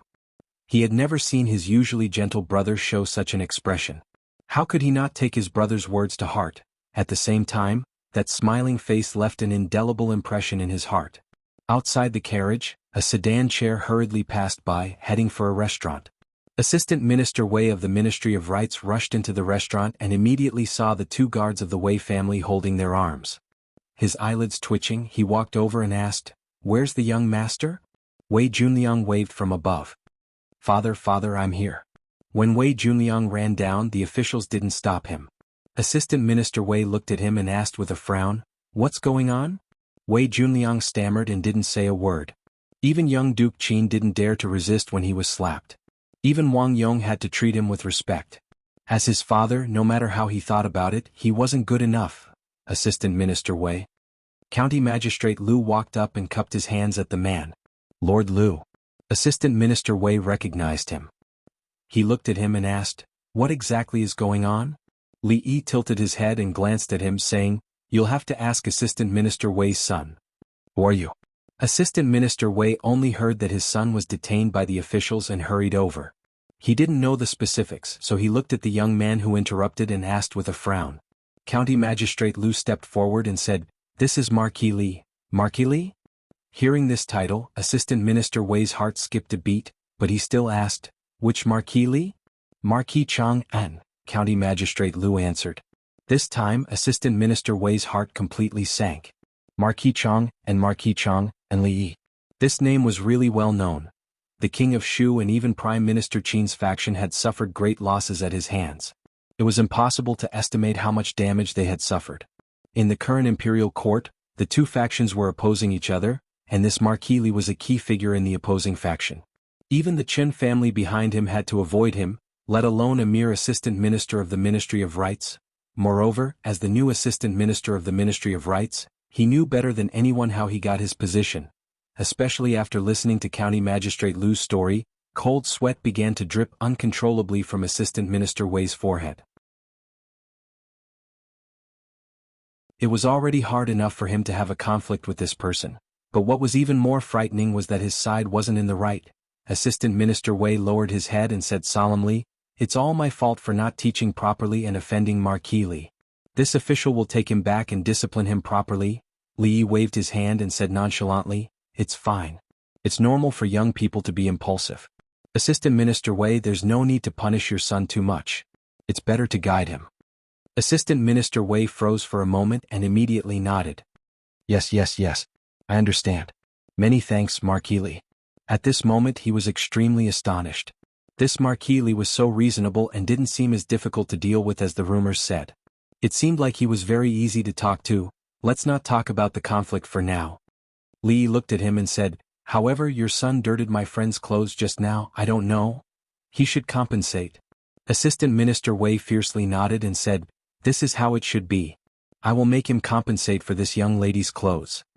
If everyone was as reasonable as Assistant Minister Wei, it would save a lot of trouble.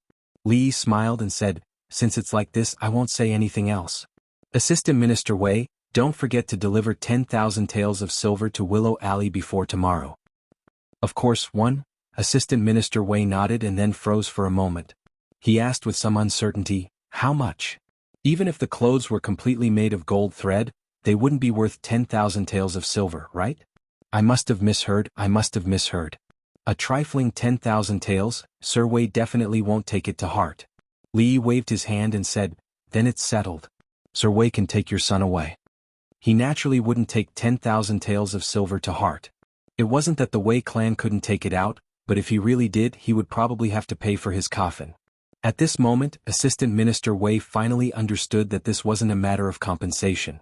This was a warning and also a deterrent.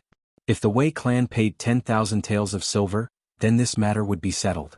Otherwise, his position as the Assistant Minister of the Ministry of Rights would probably have to change. Assistant Minister Wei didn't doubt that the seemingly harmless young man just now had this kind of ability. He didn't know how he left the restaurant and walked on the street in a daze. At a certain moment, he was startled awake and hurriedly said, Quick, to the Qin estate." "Father?" Wei Junliang had just said one word when he was slapped across the face by Assistant Minister Wei, attracting the attention of all the pedestrians on the street. "Father, you hit me?"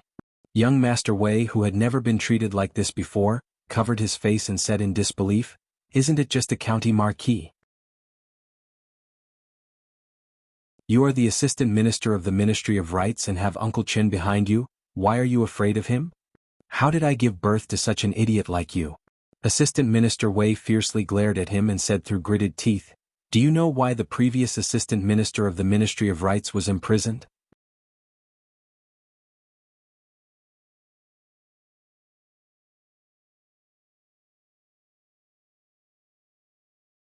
Therefore he left those nobles and officials to County Magistrate Liu."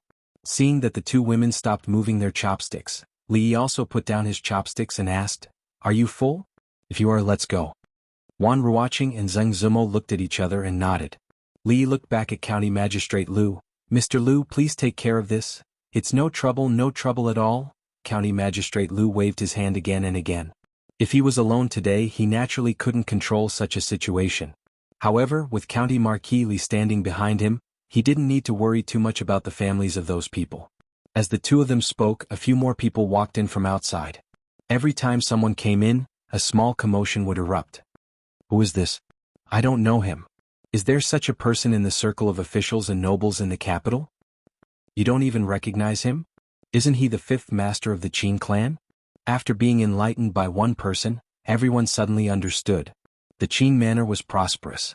Prime Minister Qin had 5 sons, and 3 of them were officials in the court. When the Qin clan was at its peak, the 2 of them held important positions in the Shangshu province and directly participated in the affairs of the court. Although the Qin clan's current power couldn't be compared to that time, it still couldn't be underestimated. The 4th master of the Qin clan was Lo Qi.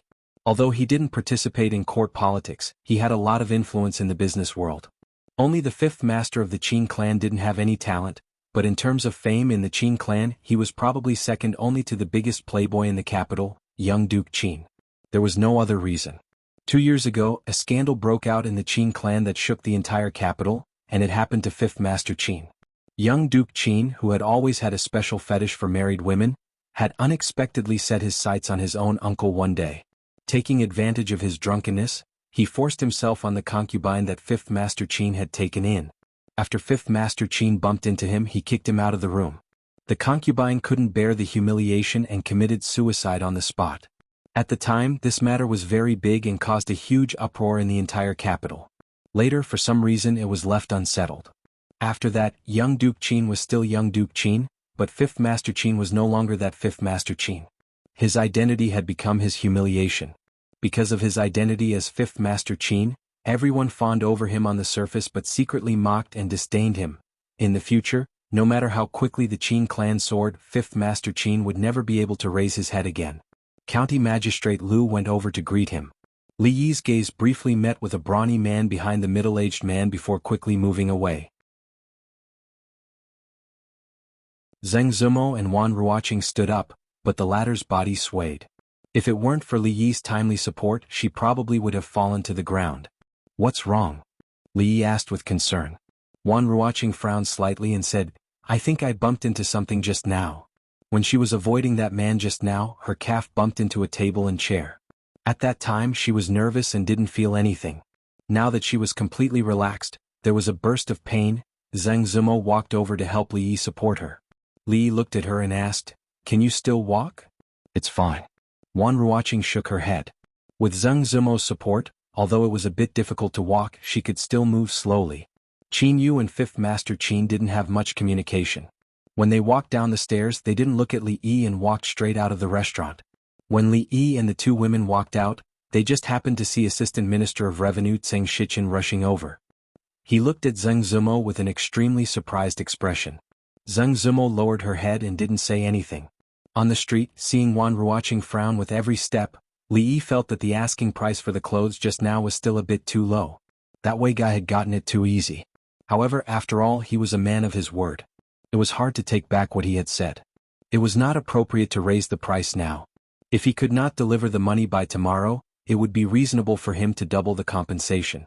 Presumably, the other party would have nothing to say about it. "Does it hurt a lot?" The street was bustling with people and carriages couldn't go through. Seeing Wan Ruoqing's tightly furrowed brows, Li finally stopped and asked. Wan Ruoqing shook her head and said with a smile, "It's fine." Her brows didn't even relax, so this smile looked a bit forced. Li walked in front of her and squatted down. "Come on up." "Ah." Wan Ruoqing stilled slightly. When she understood what he meant, her pretty face blushed. He was different from all the men she knew.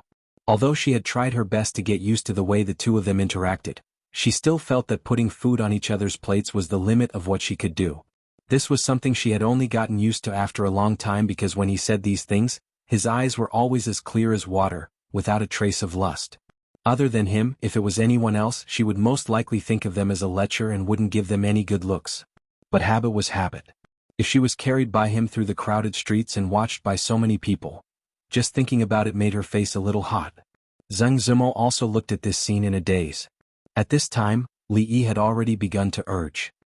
"It will be dark by the time we walk back like this." Li looked back and said, "Let's hurry, it's not the first time anyway." The first time he was talking about was naturally when she had fainted from a high fever when she came out of Ning Wangfu and Qing'an Fu. Zheng Zimo turned her head with some difficulty. "Not first time?"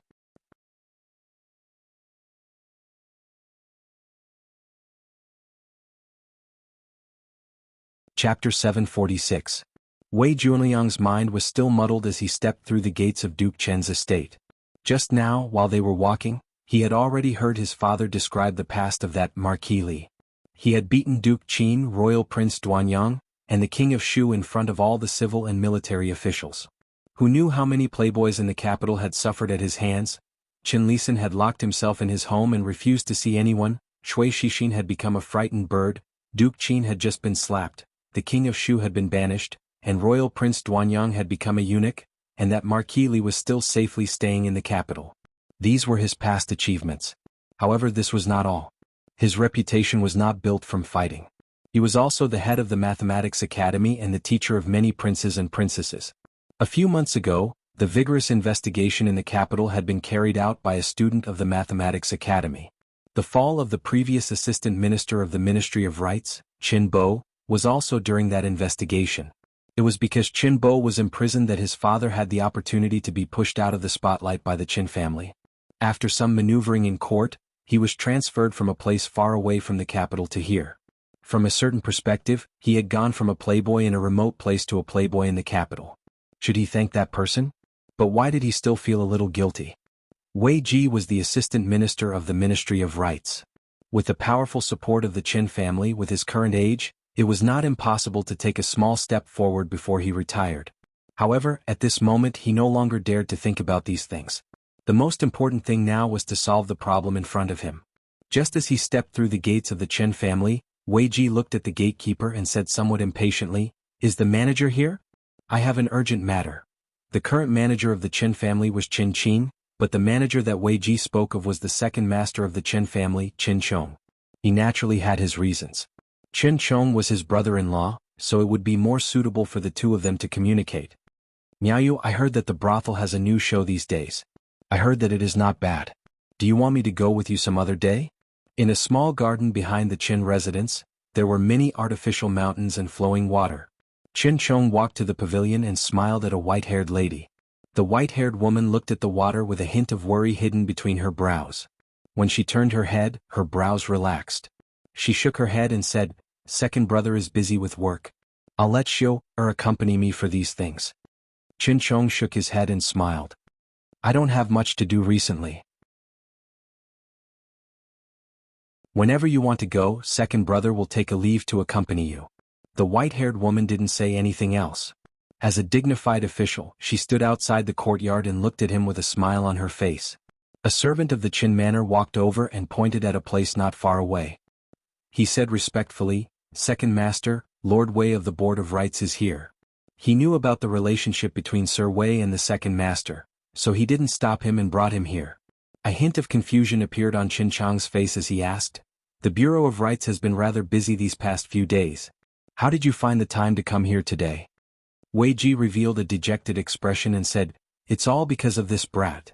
When Wei Junliang saw Qin Chong, he only called him uncle. in a low voice before lowering his head and remaining silent.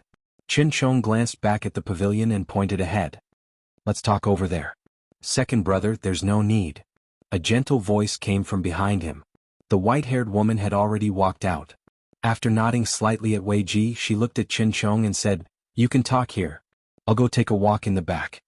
Saying this, she walked deeper into the garden with the two servant girls. Qin Chong nodded and then walked into the pavilion. Speak. What exactly is the matter? The Wei family could be considered to have some power in the capital.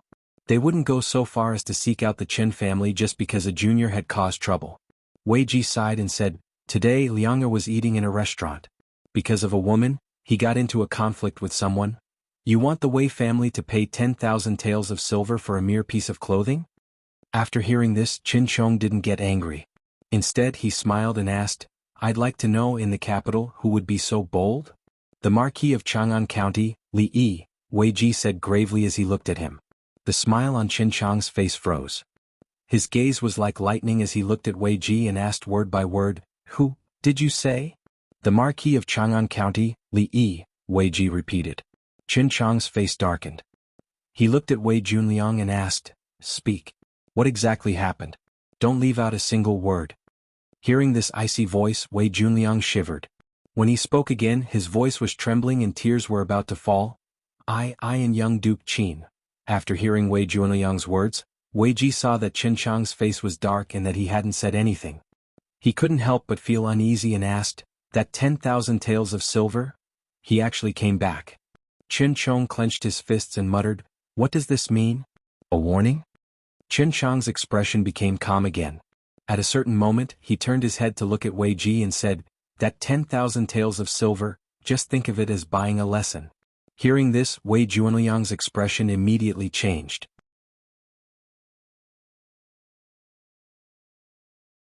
Because Wei Ji was already mentally prepared, he only revealed a bitter expression and didn't speak. "When did he say?" "Before tomorrow." Qin Chong waved his hand and said, "Go back and prepare before the sky darkens." Behind the fake mountain, a delicate figure leaned against it, a hint of a smile on her lips. She closed her eyes, put her palms together and sincerely said, "Thank the gods and Buddhas, it's good that you're back, it's good that you're back." When Wei Junliang walked out of the Qin estate, both sides of his face were swollen. In the end, he still ended up in the same state as Duke Qin, except that the former had been beaten by the Marquis of Li Yi, while he had been beaten by his own father. There were many wastrels with swollen faces like him in the capital today. The people of the capital were shocked to see a few important figures walk out of a restaurant with gloomy expressions. The young people following behind them were crestfallen, as if they had been hit by frost. After teaching their own juniors a lesson, the officials and nobles of the capital all had extremely complicated expressions on their faces. That person was using this method to tell them that he had returned. Although the atmosphere between men and women in the Jing kingdom was still somewhat traditional, there were many reasons for a man to carry a woman on his back and walk on the street. At most, people would look at him a few times, but it might not necessarily be considered indecent. However, when they returned to Willow Lane and put Ruoqing down, her face was still red to the ears. Li didn't have anything to be shy about. After all, it wasn't the first time he had carried her on his back.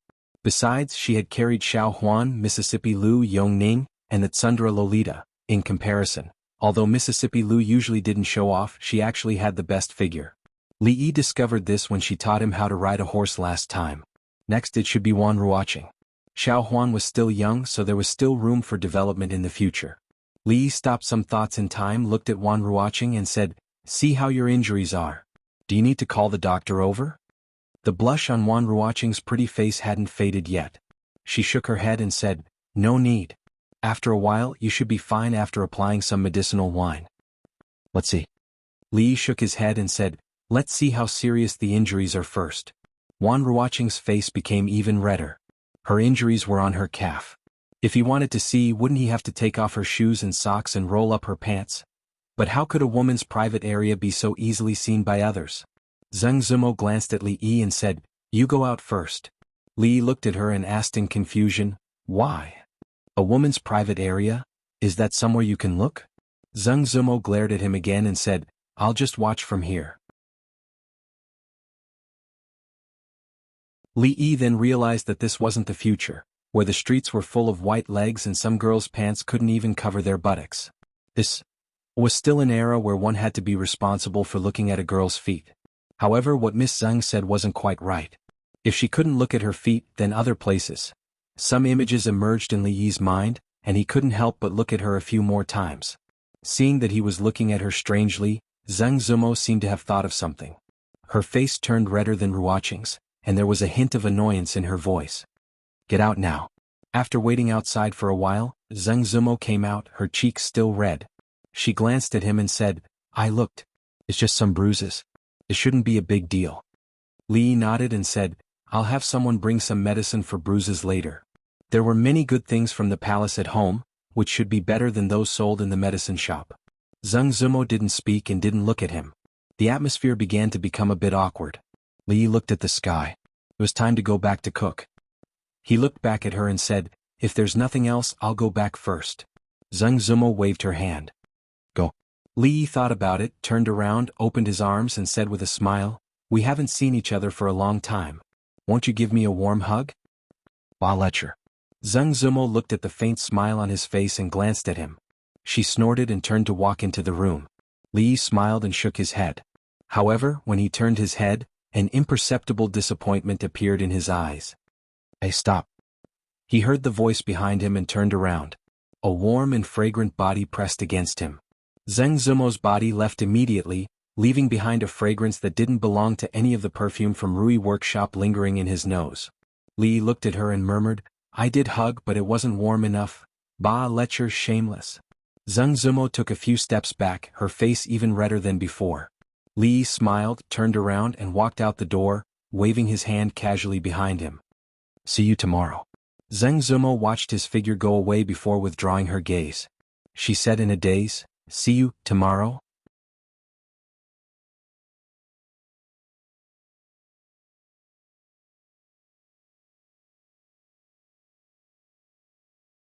Chapter 747.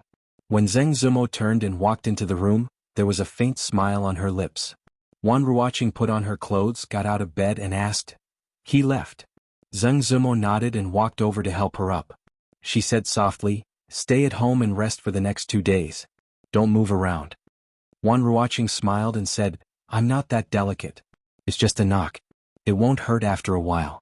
There are still things at the brothel that cannot be delayed. You should rest well. I'll go to the brothel. A teasing smile appeared on Zheng Zumo's face. Sister Ruoqing, it doesn't hurt anymore, but I'm afraid someone else will. What are you talking about? Wan Ruoqing's face, which had already returned to normal, turned red again.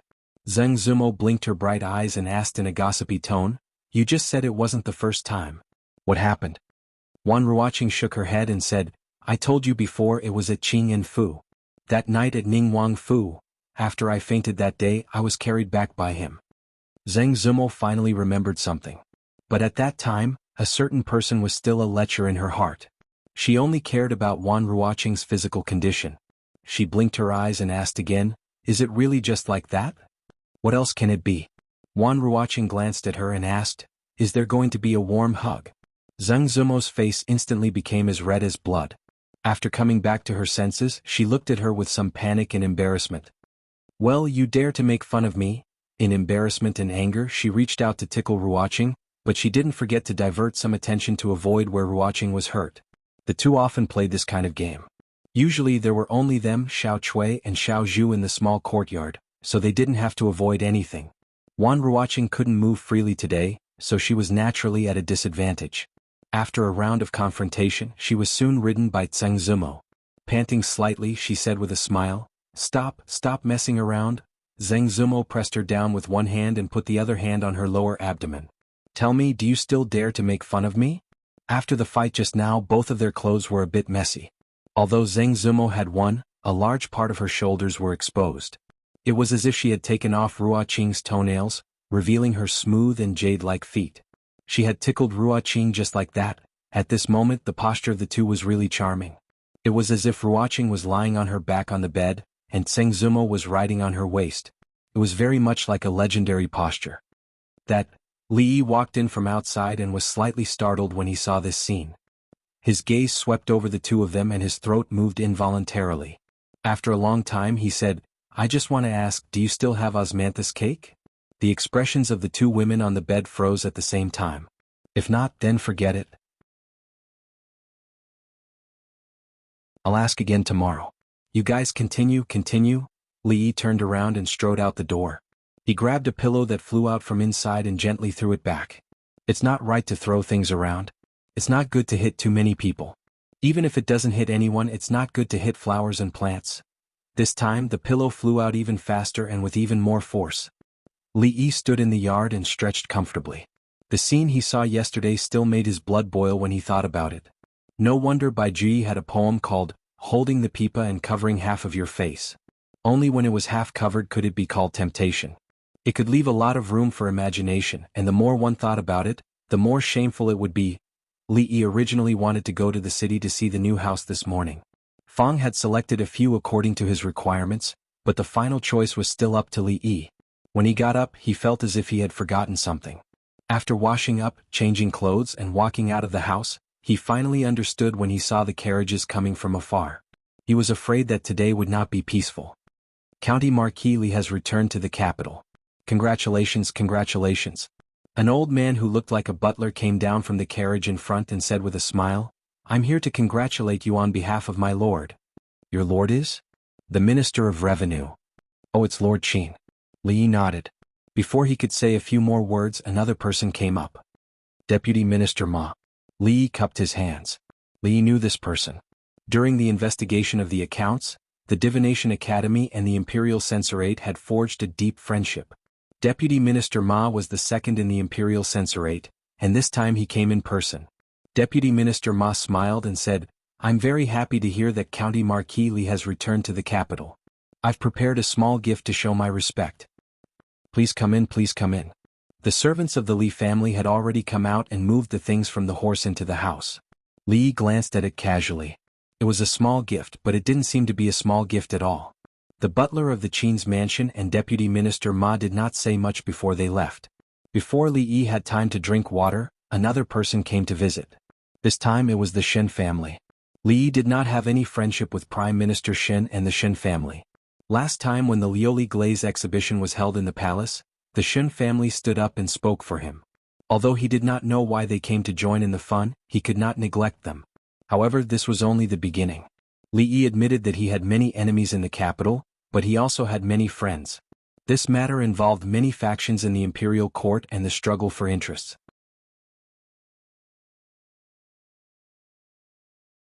It was not something that could be explained clearly in a few words. He had some friendship with the Minister of Revenue and the Imperial Censorate. It was not surprising that the Wang family came. Of course, there was no need to mention the family of generals. Even the Shin family, thinking about it, it made sense. He had actually mentally prepared for these things the day before. However, when some officials and nobles he had never even seen before also came to offer gifts, he was truly surprised. Among these people, some were the parents of students in the academy and had a reason to visit. However, there were also some who had no relationship at all. The old woman of the Li family stood by his side. Seeing his confused expression, she patted his hand and said with a smile, To be able to become a duke at your age is the first in decades. This is not strange at all. Ever since the founding of the country, unless there had been great achievements in expanding territory and benefiting thousands of years, the nobility had not been increased. Only some old officials who had toiled for the country their entire lives or fierce generals who had fought their entire lives would receive a small nobility before they died to protect their descendants. To be able to go from a commoner to repeatedly receiving the emperor's favor and become a duke in a short 2 or 3 years was an inconceivable matter. He was still very young and still had limitless potential. Given the emperor's high regard for him, who knew how far he could go in the future, it was better to make friends than to make enemies. In just one morning, the house's empty storage room was filled to the brim with gifts. Even so, there was still an unending stream of carriages coming in from outside, so much so that the servants of the Li family were somewhat overwhelmed. At this moment, Li suddenly felt that there was no meaning in working so hard to expand his business. If he needed money, he would disappear for a few months. If he disappeared a few times a year, wouldn't he be able to become rich by accepting gifts?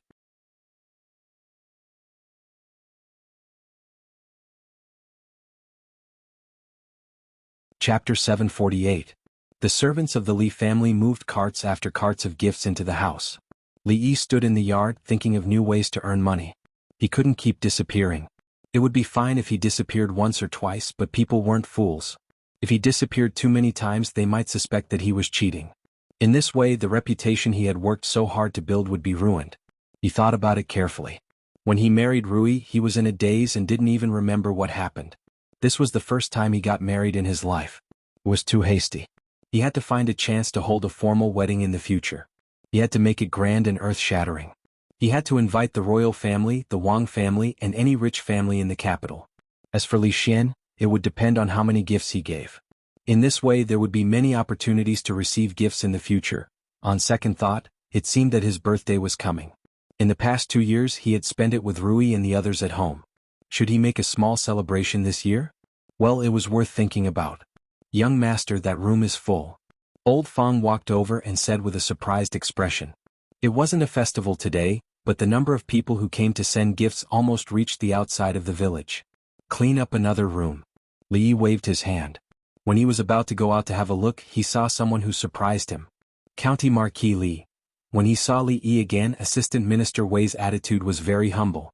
No matter how many gifts others gave, this Assistant Minister Wei of the Ministry of Rights was on the side of the King of Shu and had a close relationship with the Chen family. How could he come at this time? Was he attracted by my charisma and wanted to forsake darkness for light? Assistant Minister Wei glared at Wei Junliang and said angrily, "Unfilial son, apologize to County Marquis Li." One side of Wei Junliang's face was still swollen. He said in a trembling voice, "County Marquis Li, it's all my fault for offending you. Please forgive me." Although the two of them were about the same age, Wei Junliang didn't dare to treat the other person as someone who was on the same level as him. Wei Ji forced a smile and said, "Marquis, the compensation for the girl's clothes has already been delivered last night." After leaving the Chen family yesterday, the last glimmer of hope in his heart was extinguished.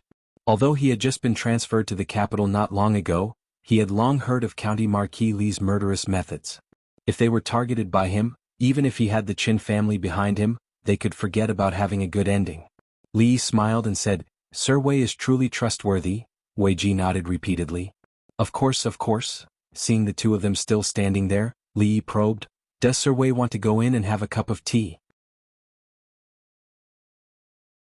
Of course, the meaning of this sentence was not to invite them in for tea. To be precise, it should be, "Why are you still here? Do you want me to invite you in for a cup of tea?" Wei Ji was a shrewd old man, and his ability to read people's thoughts and body language was also first-rate. Naturally, he could understand what he was trying to say. "County Marquis Li is busy, we'll go back first." "Sir, you're back." A young man walked in from outside and looked at Li Yi with a happy expression. Then, he looked back and asked in confusion, "Sir, is that the Assistant Minister of the Ministry of Rights, Wei Ji?" Li Yi patted Louis Zhang's shoulder and said with a smile, "You're already the Assistant Minister of the Ministry of Rights, don't call me sir." Louis Zhang smiled and did not agree or refute. Some habits could not be changed in a short period of time. Moreover, he did not intend to change them.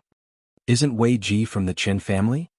A trace of doubt appeared on Louis Zhang's face and he asked, "Why is he here?" Wei Ji patted his buttocks and left. Only now did Li Yi realize that this guy had only brought his son today. Visiting without giving a gift, how rude. "I don't know." Hearing Louis Zhang's words, he shook his head and said, "I heard that Assistant Minister Wei spent 10,000 taels of silver to buy a piece of clothing. How extravagant. He's just a small assistant minister. His entire life salary can't even add up to that much. I don't know where that money came from. When you go down, you have to be more careful. Corruption is not allowed." Louis Zhang's status in the Secret Intelligence Bureau was not low. The Secret Intelligence Bureau was a sharp sword hanging above the heads of the officials. It was used to supervise and warn them. Fighting corruption was also one of their duties. Louis Zhang was startled for a moment before nodding and saying, "This subordinate will remember." Originally, he had planned to go out early today to look at the residence and then inspect the shops and fences. Looking at the situation outside, this plan would probably have to be put on hold for the time being. He would have to wait until the afternoon to see what the situation was like. "I heard that you slapped Qin again in the restaurant yesterday. That was really satisfying. It's a pity that I wasn't there." Li Xian strode in with a regretful expression on his face. His personality was that of a bystander. He could even kick the King of Shu twice. He had even beaten up Qin once before. What kind of sin did young Duke Qin commit? As the saying goes, Those who do too much evil will bring about their own destruction. He always liked to steal other people's wives. Every time he went out, he would either be slapped or seriously injured. This was retribution. After establishing the Academy of Sciences, Li Xin became a true scientific maniac. He couldn't usually see the heir's wife since she was in the palace. He could only vent all his energy on research. Li Xin didn't come alone. His brother-in-law Wang Yong followed behind him. He stepped forward and said to Li Yi apologetically, "I'm really sorry. I have already punished Wang Yu for what happened yesterday. I hope Brother Li doesn't take it to heart." "How could I? If a child is disobedient, I can just hang him up and give him a beating." Li Yi wasn't someone who liked to hold grudges. He waved his hand to show that he didn't care. "Let's talk inside." Wang Yong probably came to discuss matters related to cooperation with him. As a friendly business partner, his attitude towards him was naturally better. After the tea was served, Wang Yong only took a sip and went straight to the point. He described in detail to Li Yi about the matters related to the colored glass business in the past few months. A few months ago, when Li Yi left the capital, it happened to be the day when the Wang family's colored glass bazaar ended. The number of colored glass sold at the bazaar was carefully planned to not only meet the needs of the rich in the capital, but also not appear to be common and cause the price to fall. The royal family, the Wang family, and the Li family made a lot of money in those days. After that, in order to ensure continuous profits, except for the occasional small amount of colored glass sold by the Wang family around the capital, there were no more large-scale sales of colored glass. Waves of foreign merchants walked out of the capital, leaving their footprints all over the Jing kingdom. They walked out of the Jing kingdom and went to the world so that the light of the rising sun could shine further. I don't know what channel the Cui family has used, but they have also accumulated a lot of colored glass in their hands. Wang Yong frowned slightly and said, "Although they haven't been released for the time being, I heard that the Cui family will hold a colored glass appreciation conference in the capital in a few days. This is not good news for us." Li Yi certainly knew how the Cui family got their colored glass, and he had been paying attention to the news from the Cui family. However, he did not know that the Cui family was also going to hold a colored glass appreciation conference. It seemed that even if there was an intelligence system, sometimes it was not as well informed as these century-old clans.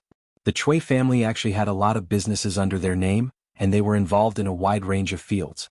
The Li family almost had an absolute monopoly on the business of perfume and spirits, but there were not too many secrets in the area of ready-made clothing or weaving. There were countless imitators, and the Cui family was the largest imitator. Even if the quality and reputation of the imitators were not comparable, it would still more or less affect the business of the Cui family. Miss Zeng also complained to him yesterday that these imitators with bad intentions used inferior materials at low prices and had a very bad reputation among the customers, affecting the entire ready-made clothing circle. It seemed that during the days when he was not in the capital, the Cui family was jumping around quite happily. Colored Glass Appreciation Conference? Li Yi smiled and murmured, "It seems that it's time to release a large number of foreign merchants." Wang Yong's face showed a puzzled expression. He looked at him and asked, "A large number of what?"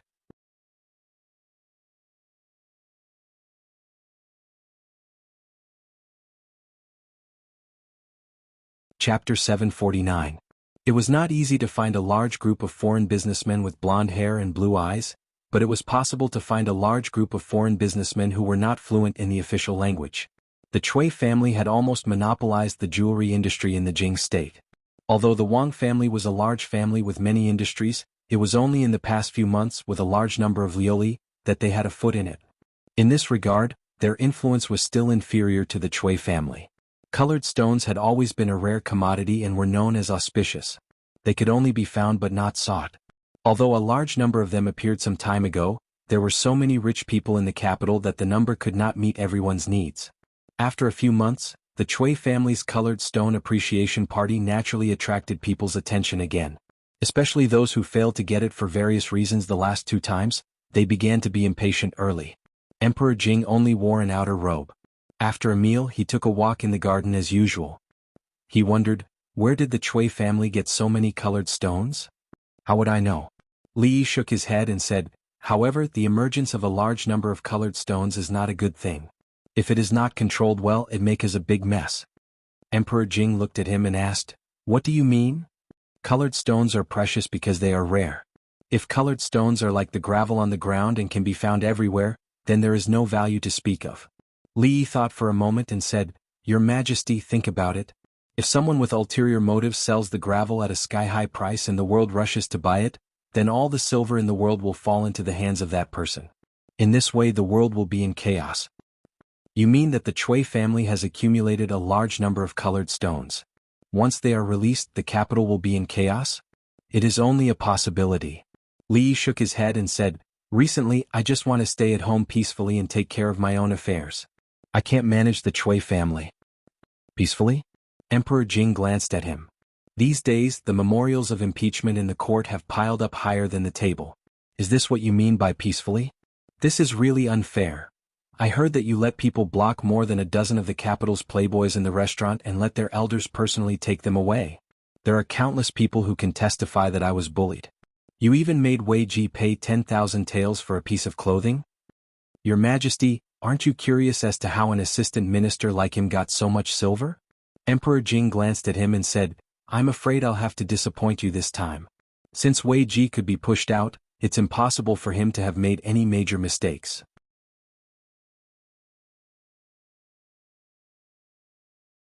Even if he made some small mistakes, he will only be fined a few months' salary at most. Your Majesty, what are you saying? How could this subject be disappointed? This subject can't be more than happy for your Majesty to have an uncorrupted official like Assistant Minister Wei. Li Yi said with a disappointed expression. Alright, stop pretending in front of me. Emperor Jing waved his hand and said, You have nothing to do at home these days. You might as well go to the palace to accompany Shanning and Yongning. They are close to you. As a princess, you can't run out of the palace every day. A place like the palace was too depressing and was not suitable for children to live in. However, the two little girls had different identities and could not go out of the palace every day. In fact, when they were at home, it was quite lively and noisy. It was like a family. Rui also liked the two little girls. Recently she liked children more and more. When Li Yi walked out of the imperial garden, two small figures, each carrying a small school bag, were already waiting for him outside. They did not need to stay in the palace all day. Every day, they would be sent to the Princess Royal's Women's College at a fixed time. Of course, due to their identities, they had specialized female teachers there and did not have many opportunities to interact with other people. Goodbye, Imperial Father. The proud Lolita waved at Emperor Jing from afar. Li Yi held one of them in each hand and walked out of the palace.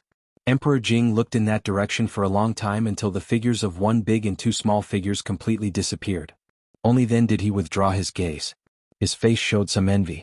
Changde hesitated for a moment and went forward to say, County Marquis Li said that if you move out of the palace, it will be very beneficial to your body.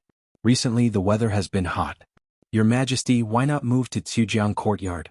Emperor Jing looked around and saw the tall palace walls. His expression was a little sad. He murmured, I also want to. Li Yi had already decided on the new residence 2 days ago. It was not far from the mathematics college. The place was very big and the environment was quiet. It was the most suitable for a vacation and nurturing the fetus. The original owner was a wealthy merchant in the capital. He originally refused to sell it, but after hearing who was buying the residence, he completed all the procedures on the same day. The new residence could not be moved in immediately. Before that, Li Yi had to spend a few days to redecorate the inside so that it would be comfortable to live in. He had already thought about it. When the time came, he would not bring so many people to the new residence. He would only bring a few servant girls to be responsible for the daily cleaning work. As for taking care of Rui, he could do it himself. Speaking of which, he had been taken care of by others for 2 lifetimes. Now he had truly learned to take care of others. Of course he had to thank Mississippi Lu. In the Qi Kingdom, when she was injured and he raised her like a pig, he cooked and brewed medicine every day. From time to time he would take her out to relax, chat with her and sleep with her. He had never taken care of anyone like this before. It had also changed some of Li Yi's carelessness. Alright. Husband, I really can't drink anymore, Rui said helplessly as she put down the spoon. Drink another mouthful. Li Yi picked up the spoon and blew on it before carefully reaching it over. He had brewed this soup for a long time. It was very nourishing and was most suitable for a pregnant woman to drink. Of course, one could drink it even if they were not pregnant. This soup had a comprehensive effect and tasted good. Xiao Huan had already drunk 2 small bowls. After drinking the last mouthful, Rui refused to drink any more no matter what. Li Yi saw that there was still quite a lot left in the soup bowl. It would be a waste to pour it away. After all, he had spent a lot of effort on this soup. He then turned to look at Xiao Huan. The little servant girl touched her slightly bulging belly and said pitifully, "Young master, I can't drink any more." Li Yi shook his head. When he was about to pour the soup bowl out, he paused. Mississippi Lu was not practicing her swordsmanship in the courtyard. She put autumn water aside and sat by the stone table. She stared blankly in a certain direction. This scene made Li Yi's expression become a little dazed. It was as if he had returned to the small courtyard beside Fanglin Park. In the past she rarely stared blankly like this. However, he did not know when it started, but Li Yi often saw the scene in front of him. The girl had grown up and had something on her mind. Mississippi Lu was not like Xiao Huan. Everything was written on her face. Although the two of them were very familiar with each other, it was undeniable that Li Yi had never seen through her thoughts. "Drink some soup?" Li Yi walked over with a small bowl and placed it on the stone table. Mississippi Lu glanced at him and did not say anything. "It's delicious and nourishing." Li Yi looked at her and said, "Your body has not completely recovered. You should drink more." "I'm not drinking. Just drink a mouthful. I'll give you the white rabbit creamy decoction later." Li Yi habitually pinched her chin. After blowing on it, he passed the spoon over. Mississippi Lu opened her mouth and also habitually swallowed. Then Li Yi's hand froze. She seemed to have realized something. She lowered her head and looked down, but there was no expression on her face. This scene had actually happened often in the past. She would never go along with Li Yi's character. Whenever something happened, she would first resist a little and then reluctantly give in. For a long time she had been drinking medicine like this.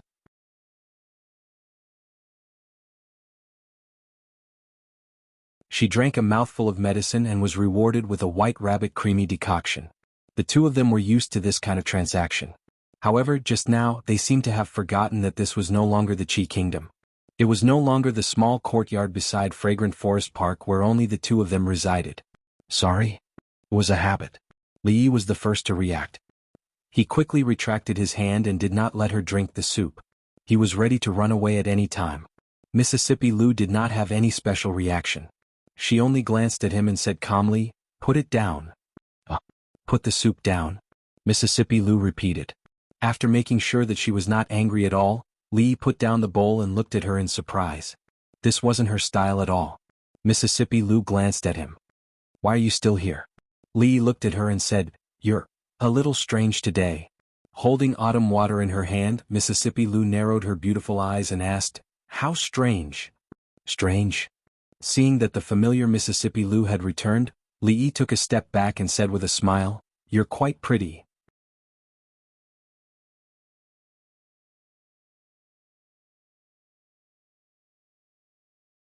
Chapter 750. You're a little weird today. How so? You're so pretty. This sentence could even be used as a golden phrase to pick up girls in the future. Although the girl would not burst with joy after receiving such a compliment, she would still feel a little happy. However, in today's era, any girl who stopped a random girl on the street and said the same thing would definitely not feel shy or happy. Scolding her as a lecher would be considered a light punishment, and if it was serious, a slap would be very likely. Mississippi Lu took a small sip of the soup and looked up at Li Yi. She asked, "What did you say just now? I didn't hear you clearly." "I said you're pretty good today." An upright person was not afraid of a crooked shadow. At times like this, Li Yi's expression was serious and his words were righteous. He did not feel guilty at all. "I wasn't pretty in the past?" Li Yi was surprised that Mississippi Lu could say such a thing. It was a free question. He shook his head and said, "I was pretty in the past too. Then what's nice about me today?" Mississippi Lu looked at him and asked, "Am I as pretty as Miss Zhang in Willow Lane?" This was a free question. The sun was a little dazzling today. It was so dazzling that Li Yi could not see Mississippi Lu's pretty face clearly. "Oh my, the sun is really poisonous today. It's so bright that I'm going blind. I can't see or hear anything." Fang closed his eyes and stood in the courtyard. He fumbled around with his hands. When he felt his way out of the courtyard, he even tripped on the steps and almost fell down. He was still complaining. Pretentious.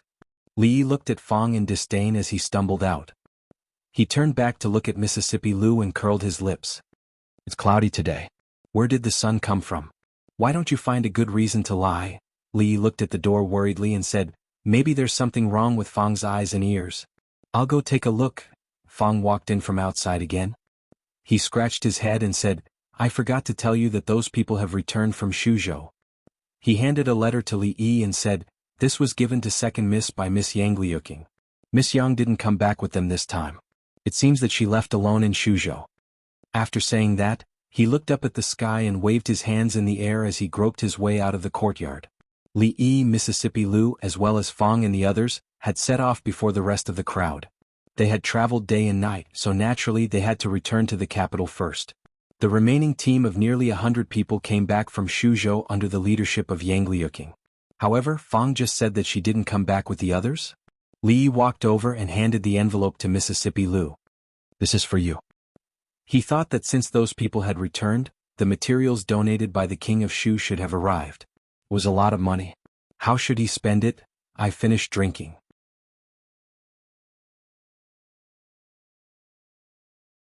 Remember to wash the dishes. After a while, Mississippi Lu had finished reading the letter. She put it on the table and stood up. She didn't argue with Li Yi about what had just happened. She turned around and went back to her room.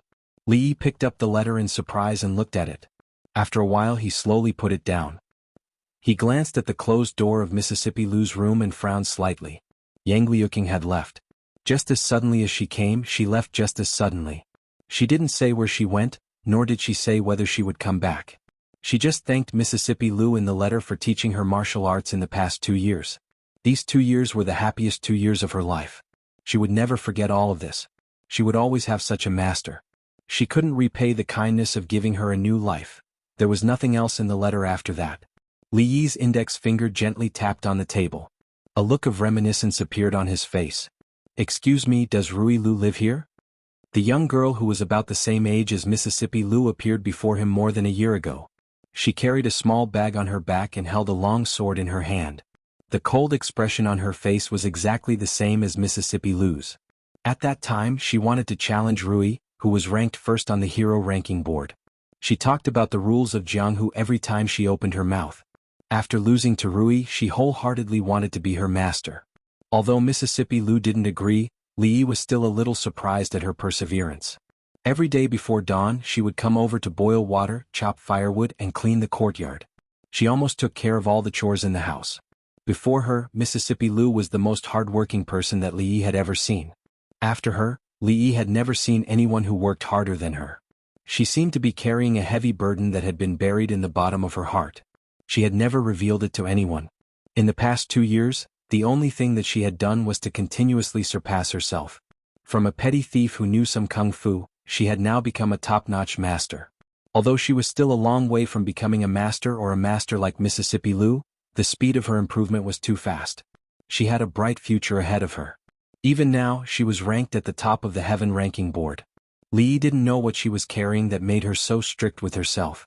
She was curious about the reason why Yang Liuqing left, but she was more concerned about Mississippi Lu's feelings. Her cold and unapproachable face was just a facade. She was cold on the outside but warm on the inside. She never talked much. She would prove everything with her actions. If she hadn't recognized her as a disciple from the bottom of her heart, she wouldn't have spent so much effort to cultivate her.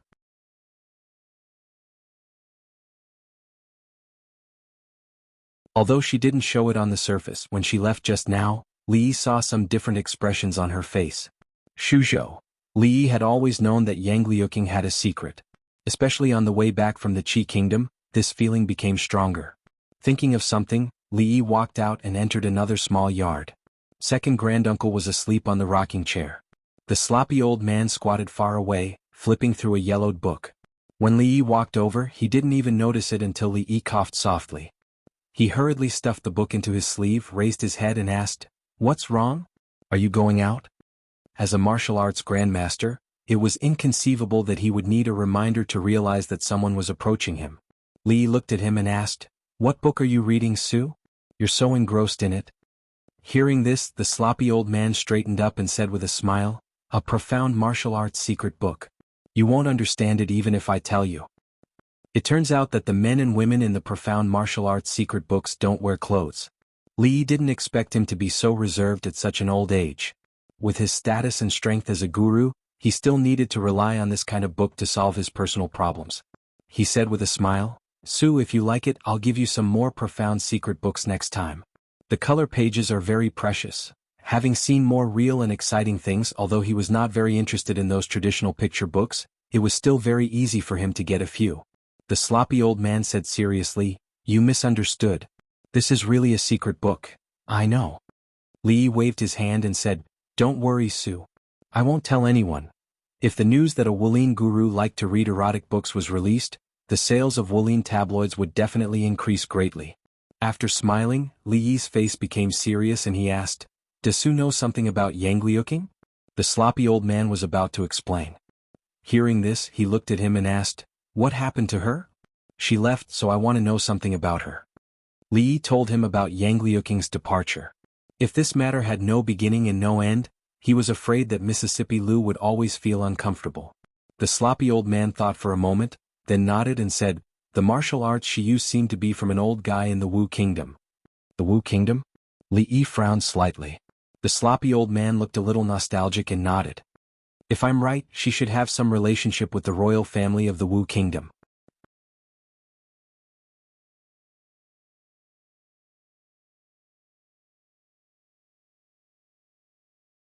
Chapter 751.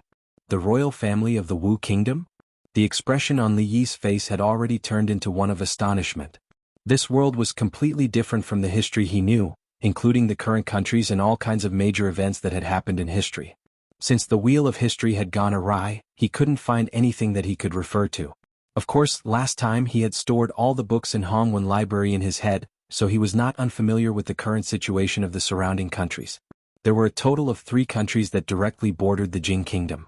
Needless to say, the Qi Kingdom and the Zhao Kingdom had been in constant conflict with the Jing Kingdom in history, and the current situation was still a little tense. The other country was the Wu Kingdom.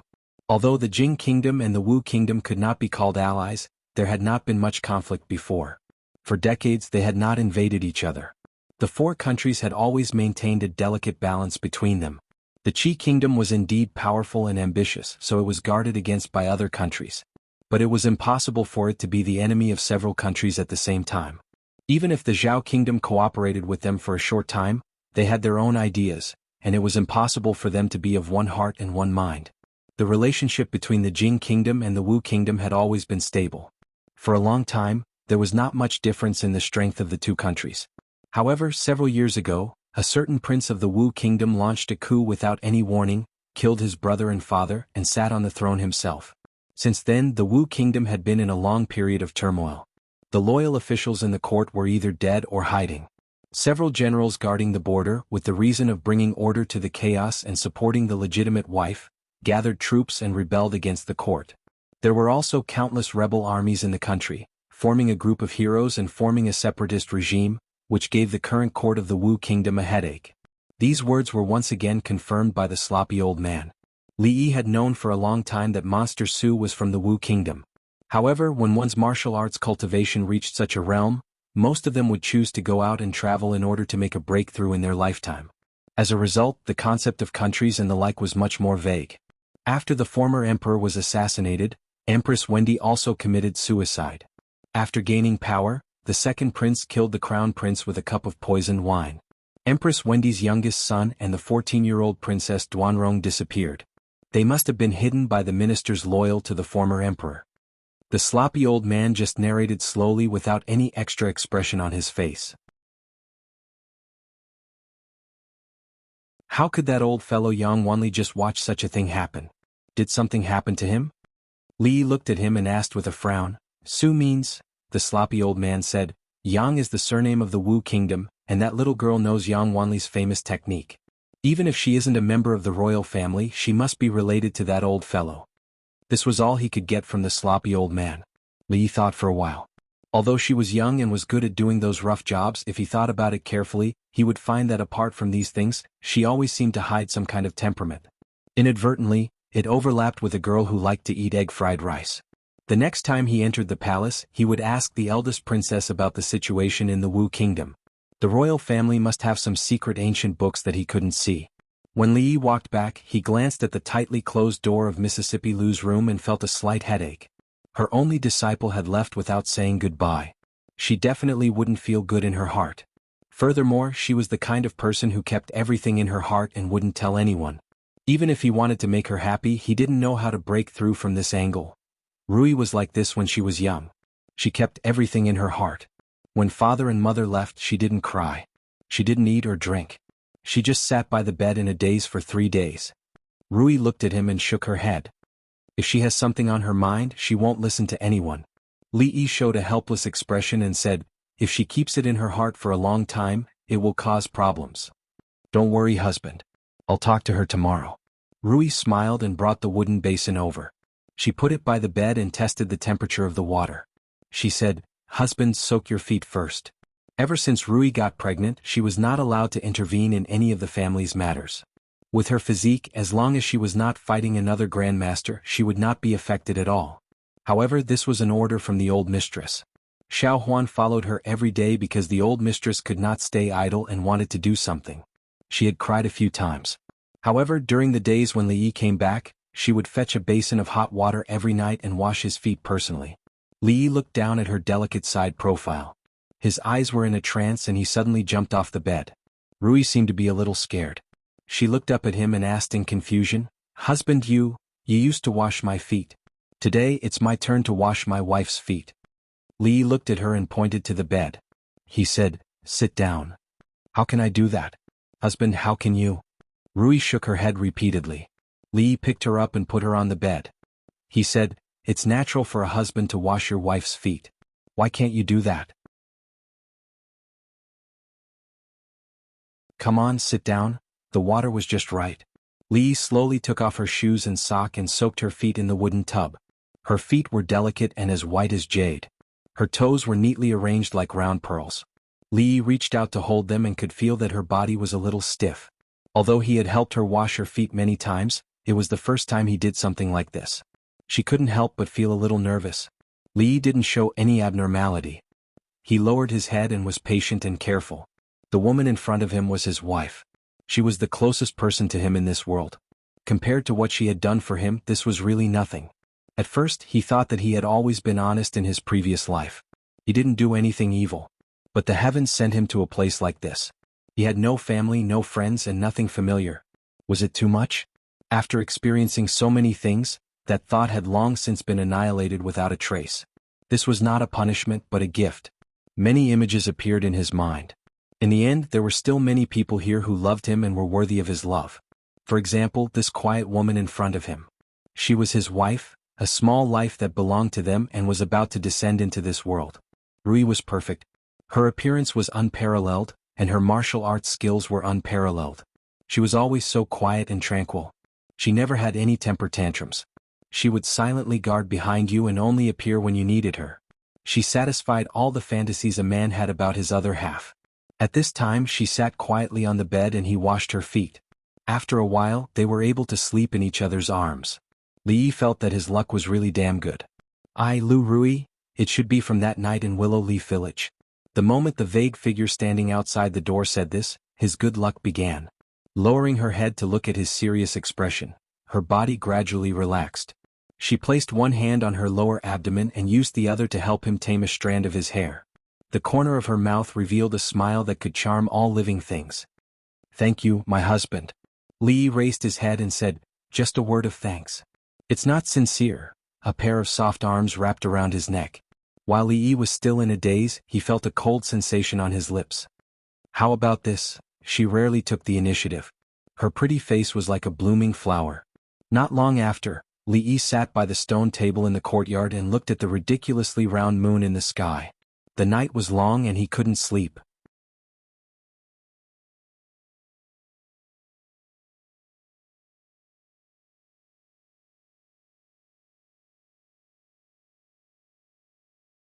Chapter 752.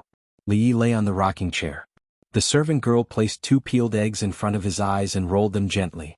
Yesterday he only felt a little sleepy after sitting in the courtyard until late at night. Li Yi felt that it was time to consider the matter of Rui and sleeping in separate rooms. Otherwise he wouldn't be able to sleep in the future. Young master, are we going to move soon? The servant girl put down the eggs and moved her little hand on his head. Her voice was soft. Li Yi nodded. Yes, pack your things for the next 2 days. We'll be moving to the city soon. The servant girl nodded obediently. For her, as long as she could be with the young master and miss, it didn't matter where they moved. Creak. The door of Mississippi Lu's room opened. She walked out of the room.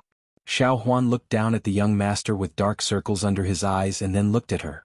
She picked up the 2 boiled eggs and shook them. Second miss, do you want eggs? Yang Liuqing was probably the outsider that Mississippi Lu treated the most carefully. In fact, ever since she became Rui's disciple, Li Yi had never treated her as an outsider. She left without saying goodbye. Even he felt a little uncomfortable in his heart, let alone Mississippi Lu. He still wanted to figure out the ins and outs of this matter. Yang Liuqing, the little disciple of your second miss? Emingzu ate the shrimp fried rice that Li Yi brought over and looked up at him. What about her? Help me check if there is anyone with the same name as her among the royal family or nobles of the Wu kingdom. Li Yi said and then opened his mouth. The arrogant Lolita put a peeled shrimp into his mouth. This was not the era of the developed internet in the future. It was easy to search for the needed information on the internet. It would be more troublesome for Li Yi to do this on his own. The royal family always had some special channels. Of course, these weren't things that Li Yi could easily come into contact with. Emingzu nodded and looked at the white-haired old woman beside her. Nanny, please make a trip. The old woman nodded and looked at Li Yi meaningfully. Then she turned and left. The arrogant Lolita peeled another shrimp for Li Yi. Then she hugged his arm and said coquettishly, Sir, can you take us out of the palace today? She was already 13 years old, almost 14 years old, and her body had begun to develop. Naturally, she had to pay more attention to her behavior. Concubine Yen had always been strict with her etiquette education, but when she saw Li Yi, she revealed her playful nature and no longer had any royal manners. Seeing that Li Yi was unmoved, she hurriedly winked at Yongning, who was chewing on the pork ribs. Although Yongning was young, she had always been Shanning's little follower. She could understand her meaning with one look. She put down the pork ribs and hugged Li Yi's other arm.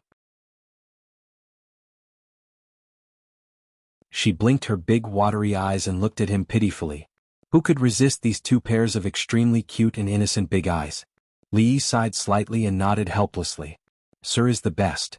The Tsundra Lolita jumped up and kissed him on the cheek. When there were no outsiders around, she would return to this little girl's temperament. Yongning also came over. Her mouth was still stained with oil. She blushed and kissed the other side of Li Yi's face.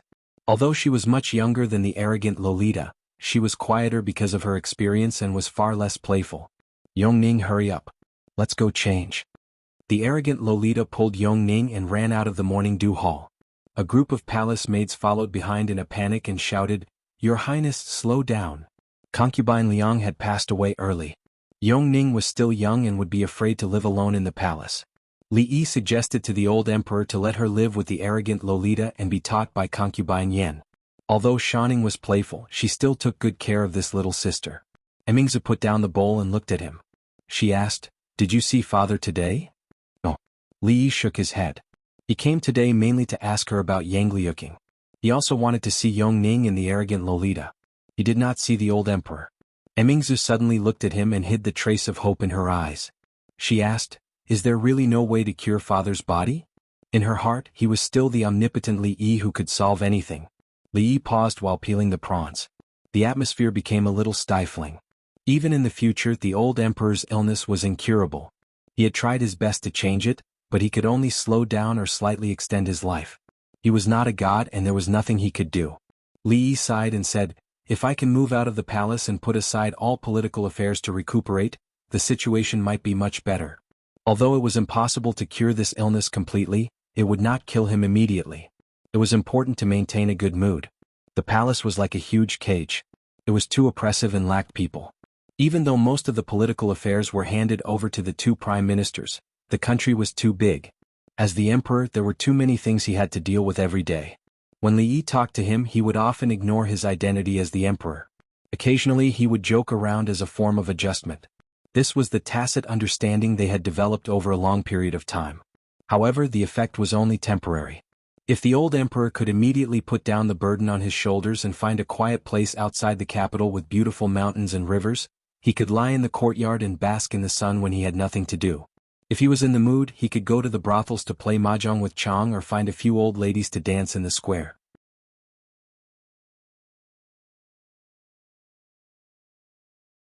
He could not say that he would live to a ripe old age, but he could definitely live for a few more years. However, Li Yi could not mention this method, and neither could the imperial physician. Even they knew it very well. Father, he is very tired. Emingzu lowered her head. Her face was a little gloomy, but then she raised her head and said seriously, I will try to persuade father. Li Yi nodded. She was probably the only one who could raise such matters with the old emperor. There was a short silence between the two of them. Then the sound of footsteps approached from afar. The white-haired old woman came over with a thick stack of books in her arms. She put them on the table. These are all the information about the Wu kingdom. Emingzu looked at Li Yi and said, take these books back and read them slowly. Remember to return them when you are done. It won't take much effort to find someone. Li Yi shook his head. Since these books were not for the public, it was better to leave them here to avoid bringing her unnecessary trouble. He picked up a book and casually flipped through the pages. He was so fast that the old woman standing to the side could not see clearly.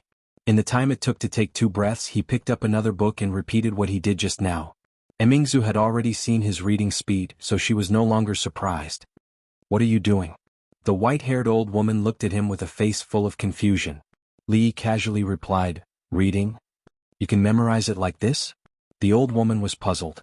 At this speed, she could not even see the words on the pages clearly. I'm just looking for something. There is no need to memorize it.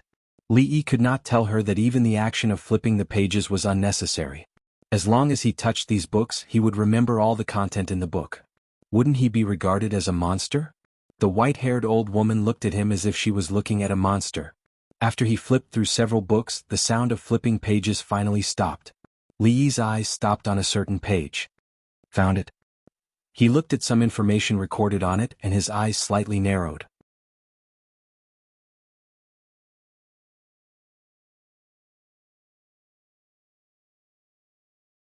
Chapter 753. Have a look. Li Yi put a few pieces of paper on the table in front of Mississippi Lu. He had just copied them from the palace. Most of them were secrets of the Wu kingdom. Of course, in this era where information was blocked, secrets for the people of the Jing kingdom were not secrets in the Wu kingdom. Several years ago, the current emperor of the Wu kingdom, who was only the second prince at that time, killed his father and took the throne as he wished. After he took the throne, the first thing he did was, of course, to eliminate the remaining supporters who were loyal to the late emperor and would rather die than submit.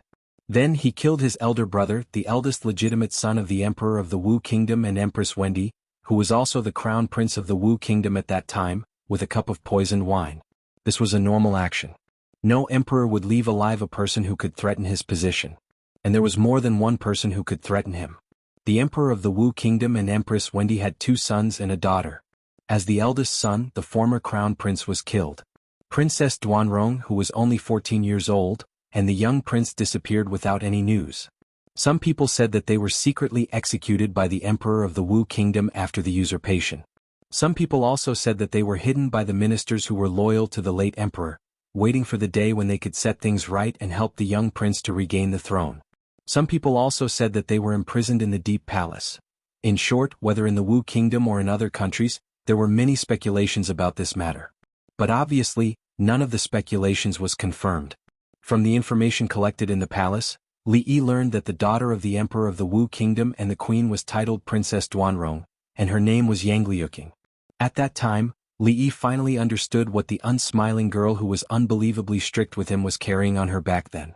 Did she want to go back to take revenge after learning martial arts? The possibility was so small that it was almost negligible.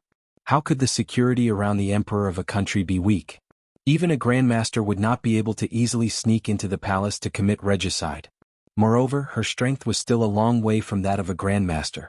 The possibility of her taking revenge on her own was too small. Of course, the current her was no longer the rash young girl from 2 years ago.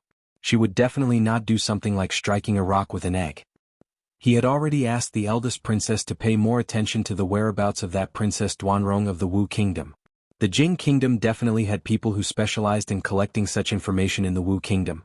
I've already asked someone to keep an eye on her. Li Yi saw that Mississippi.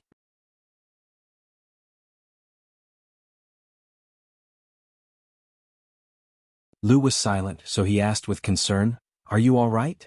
His disciple, who left without saying goodbye, was actually a princess of a country, and could be considered as half a princess of a subjugated country. Li could not understand Mississippi Lu's feelings at the moment. Although she was usually strict on the surface, they were about the same age, and their temperaments were like carved from the same mold. The relationship between master and disciple in this era was far from what the future generations could understand. Mississippi Lu never did things without a beginning, so Li was really worried that she would run away without a word one day. "It's okay." Mississippi Lu put away the pieces of paper, stood up and said, "I see. Are you really fine?" Li looked at her. Why did she have to pull a long face? At this time he forgot that Mississippi Lu always had a straight face. Mississippi Lu glanced at him and said, "What do you think will happen?" Li looked at her and said with a smile, "Just smile when it's okay. It's not good to always have a cold face. Boring?" Mississippi Lu glanced at him indifferently and walked straight in front of him. When she walked past Li reached out and tugged at her cheeks. It was still the same bouncy face that he was familiar with. No matter what expression she put on, the corners of her lips still curled up. She stood there in a daze, as if she did not expect that he would dare to do such a bold thing in this place that was no longer the kingdom of Qi. "Damn it, why is the sunlight so dazzling recently? I can't see again." Fang closed his eyes and touched his hands randomly. He actually found the position of the door accurately, and his figure disappeared in an instant.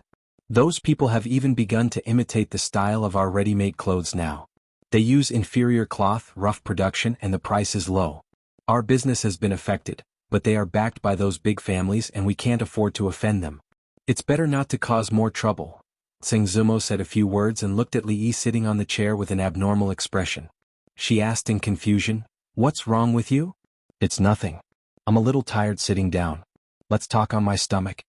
Li stood up with the help of the chair and lay on the small bed next to him. His butt was not touching the chair and he immediately felt much more comfortable.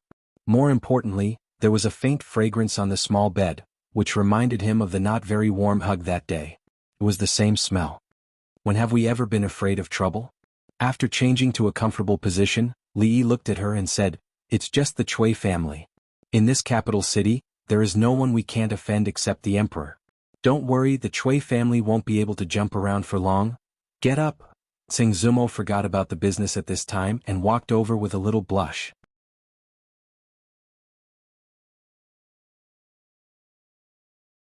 How could a woman's bed be casually slept by others?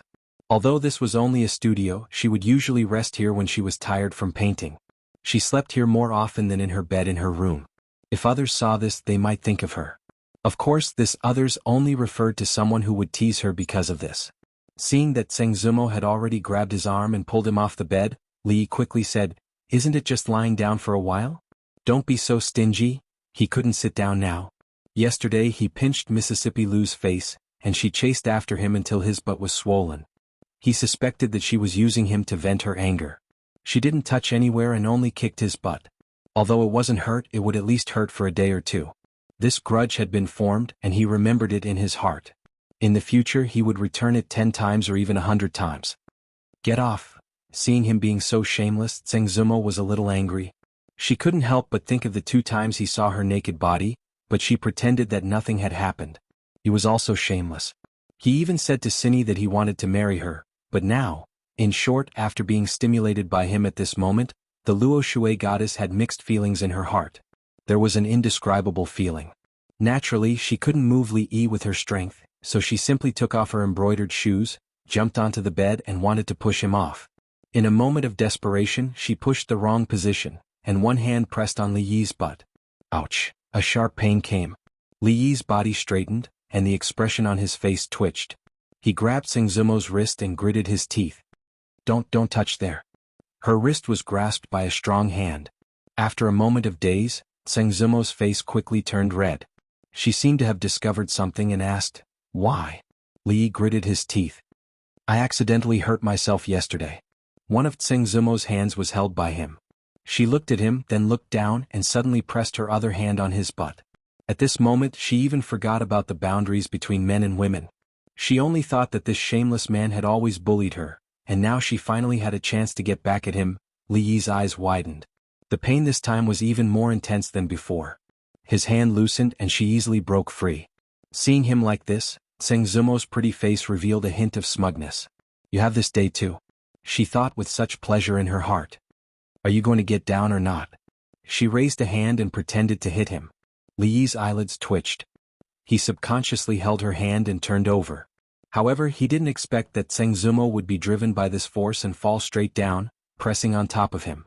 As a result, Li Yi's but came into intimate contact with the bed, and because there was another person on top of him, it was even closer.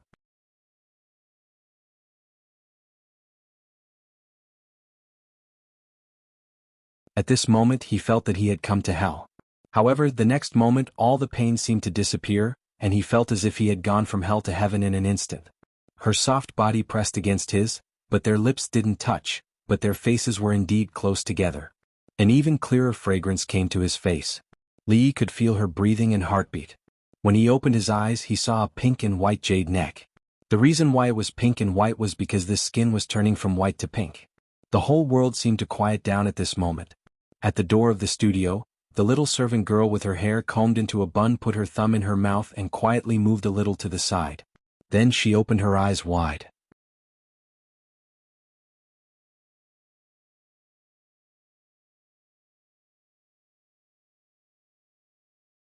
Chapter 754. Li Yi was no longer unfamiliar with this delicate body on top of him. Although there were two beautiful accidents, they were only visual impacts. This kind of skin tightly pressed together, and he could feel her rapid heartbeat. It was far more exciting than a hug that was not exactly warm. With the soft body in his arms and so close to her, Li Yi's expression was a bit dazed. He seemed to instinctively hold her slender waist. Summer clothes were thin to begin with. She was wearing a thin dress at the moment. Even through the clothes she could still feel that kind of slippery feeling. Zheng Zumo had struggled to prop herself up. Her face was full of shame and anger, as if she would explode in the next moment. However, at a certain moment, a strange feeling came from her waist, causing her body to tremble slightly. She lowered her head and looked at him in disbelief. His expression was a bit dazed and his eyes were a bit unfocused. She saw a certain emotion in the depths of his eyes, which made her heart beat faster. Something seemed to melt in her heart. At this moment she was half propping herself up. Their bodies were no longer close together, but in reality, there was only an extremely small distance. This kind of distance was actually even more ambiguous. Li Yi only needed to shift his gaze slightly to see more scenery.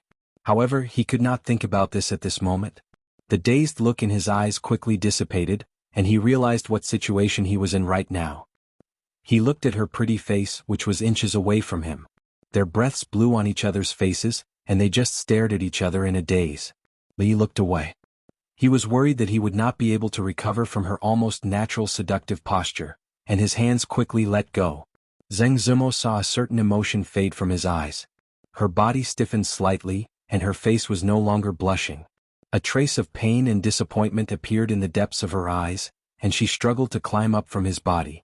Li only glanced at her tentatively. When he saw the light in her eyes fade, his heart almost uncontrollably tightened. Without any hesitation, his hand once again wrapped around her slender waist, and he exerted a little force. In the end, the goddess of Luo Shui didn't get up. She fell on his body even more heavily than before. This time, the two of them looked at each other's eyes and noses. They both saw the same thing in each other's eyes. They just stared at each other without saying a word. Only the sound of their heartbeats could be heard clearly in the quiet room. The servant girl, who had already put her thumbs in her mouth, finally seemed to realize something. She gently closed the door without making a sound. Then she pressed her ear against the door and held her breath. An excited expression appeared on her face. After a quarter of an hour, she still didn't hear any sound. Her feet were a little numb from standing. She held onto the door and pressed her ears even closer. The door was opened from the inside. Li Yi supported Xiao Chui's forehead to prevent her from falling. He stepped out of the room, pinched her face and said, "So young yet not learning good things." Watching him walk out, Xiao Chui rubbed her face. When she looked into the room, she saw the young miss coming down from the bed. Her clothes were neat and tidy, but her face was a little red. Other than that, there didn't seem to be anything strange. She grew up in a brothel and naturally knew much more than ordinary women. She knew that if something had happened between them just now, the young miss would definitely not be like this. She shook her head with some regret. These two really were strange people. Zheng Zumo walked out of the room. Her face was still flushed like a peach blossom. She sat at the stone table in the courtyard and stared in a certain direction. Although they didn't say anything or do anything just now, the two of them hugged each other and stared at each other for a long time. Some things were different from before. These things didn't need to be said. Zheng Shichen walked in from outside and even looked back suspiciously. He had met that person here several times, and with some rumors in the outside world, he was almost certain of that possibility. He wanted to say something about this matter, but with the relationship between the two of them at this time, he couldn't. He stood by the table and opened an exquisite paper package. He looked at Zheng Zumo and said with a smile, "Zumo, Fuji released a new product 2 days ago. The taste is not bad, try it." Zheng Zumo looked up at him. Although she didn't speak, she poured a cup of tea from the table and moved the teacup to the opposite side. The expression on Zheng Shichen's face froze. He looked at her as if he couldn't believe it. His hand holding the teacup trembled slightly. He slowly sat down, suppressed the surprise in his heart, and drank the cup of tea in one gulp. The tea was cold, but the warmth in his heart even surpassed that of the day he was promoted to Assistant Minister of the Ministry of Revenue, and countless envious gazes in the court. The slovenly old man sat in the carriage and glanced at Li Yi. He asked, "Go back?" Li Yi nodded. The slovenly old man looked at him suspiciously and asked, "Didn't you come to see the house today? Haven't you seen it yet? Didn't you take a detour because of the traffic jam?" The slovenly old man looked at him as if he didn't know whether he had seen it or not. Li Yi waved his hand and got into the carriage. "Then let's go see it." What was it that made him so happy that he even forgot the serious matter of this trip? The slovenly old man looked back in a certain direction, and his heart was full of doubts. The house had almost been arranged and they could move in tomorrow. Li Yi had just packed some things he needed. As for the daily necessities and the like, there were maids to take care of them. Life in the future would not be so boring. In the morning or afternoon he could accompany Rui to take a walk by the lake of the Mathematics Institute, or he could walk more and go shopping. It was not far from the Imperial Palace, and the proud Lolita and Yongning could come over every day. Rui liked children and she also liked them to play at home. Li Yi did not know what it would be like at home after they gave birth to their children. Mississippi Lu's mood seemed to have improved again. Li Yi felt that the beating was not in vain, but he still had to remember it. A gentleman's revenge was never too late. One day she would definitely regret it. Everything had been going well recently. It seemed that all his bad luck had been used up when he was kidnapped by the Taoist nun. He could lie in the courtyard and bask in the sun peacefully. He did not have to think about anything, and he could not help but want to smile when he thought about it. The little maid's hands were soft, and it was comfortable wherever he pressed. Recently, the sunlight in this courtyard had been particularly dazzling, so when Fang came in he had to be careful. He did not want to see something that he should not see, and he did not have to worry too much about the problem of loyalty and justice. "Young master, the Chui family is really going to hold a glass appreciation meeting. They invited a lot of people and it will be held in half a month." The Chui family must have invited a lot of people since they delayed the meeting so much, and it would not be limited to the capital. They were really making a big move. Others did not know how many pieces of glass the Chui family had accumulated, but Li Yi was very clear about what each piece of glass was.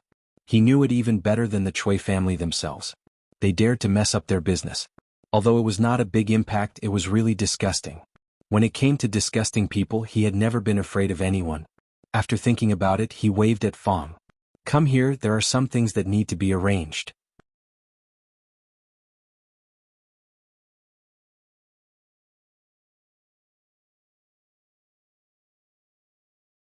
Chapter 755.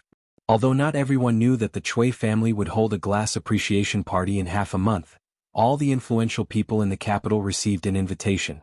Although the venue was not as high class as the Wang families, it was said that the scale was much larger. The number of glasswares would be several times that of the Wang families. It was strange that such a precious object as glass was rarely seen. Why did it suddenly increase these days? Many people were puzzled. The royal family once held a glass appreciation party, and there were many glass Buddha statues and wares on display. This was not strange. It was not strange for the royal family to take out any treasures. A few months ago, the Wang clan also held a glaze bazaar and took out even more glaze. This was not strange. The Wang clan was rich enough to rival a country, and they coincidentally met a foreign merchant, so they obtained so many glaze wares. It was nothing special. But why did the Chui family join in the fun this time? According to their bold words, it seemed that the glass they had accumulated was more than the Wang family took out at the last glass bazaar. Everything had a limit. The reason why glass was precious was because it was rare. Only a fool would spend so much money to buy a glass appreciation party that was held every few days. Of course, the number of glass on the market was far from overflowing. Even if the price was really reduced, the Cui family still made a lot of money this time. The Cui family was proud of their success, but the merchants in the same jewelry business in the capital were having a hard time. The wind of glass in the capital had been blowing for several months, and there was no sign of it stopping. The actions of these big families were getting bigger and bigger. If this continued, it would be difficult for them to do business. Everyone was scrambling for glass, but it was expensive. With their wealth and status, it was difficult to get it. Running a small business could not be compared to the Cui family's golden jade pavilion. They could only hope that the heavens would quickly take back the gift of glass and give them a way out. The shopkeeper of a jewelry shop in the capital was sitting in the shop and sighing. From morning until now, there was not a single customer in the shop. This business was really impossible. While he was lamenting in his heart, a black shadow suddenly appeared in front of him. The shopkeeper jumped in fright. When he looked up, he saw a tall and sturdy man walking in from outside. "Sir, are you looking at jewelry? Are you giving it to someone or?" The shopkeeper hurriedly went up to greet him. This was the first customer of the day, so he had to treat him well. In a place like this, sometimes they wouldn't be able to open for business for a few months after completing a single business. "I don't look at jewelry." The man's voice rang out like a great bell. "I'm here to sell you something." Selling things? When the shopkeeper heard this, he immediately lost interest.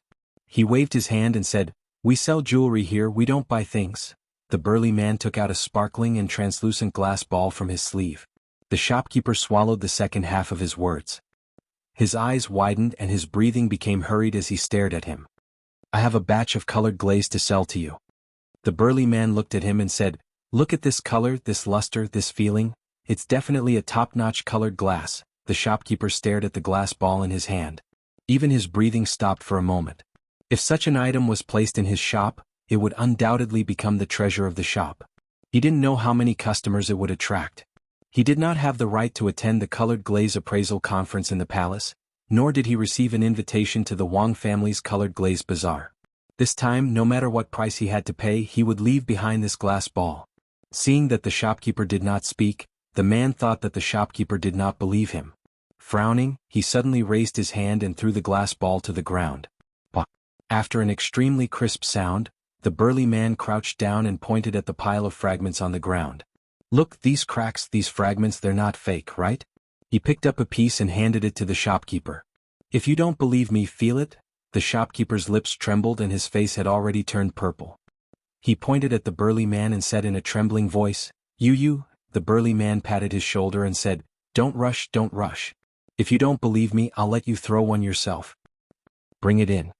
He waved his hand and two people outside the door carried in a large box. After opening it, the shopkeeper's gaze was completely attracted by the dazzling array of items in the box. The burly man looked at him and said with a smile, "How about it? Today we happen to be having an activity. Each item is 10 taels. 10 taels of silver, you won't lose out.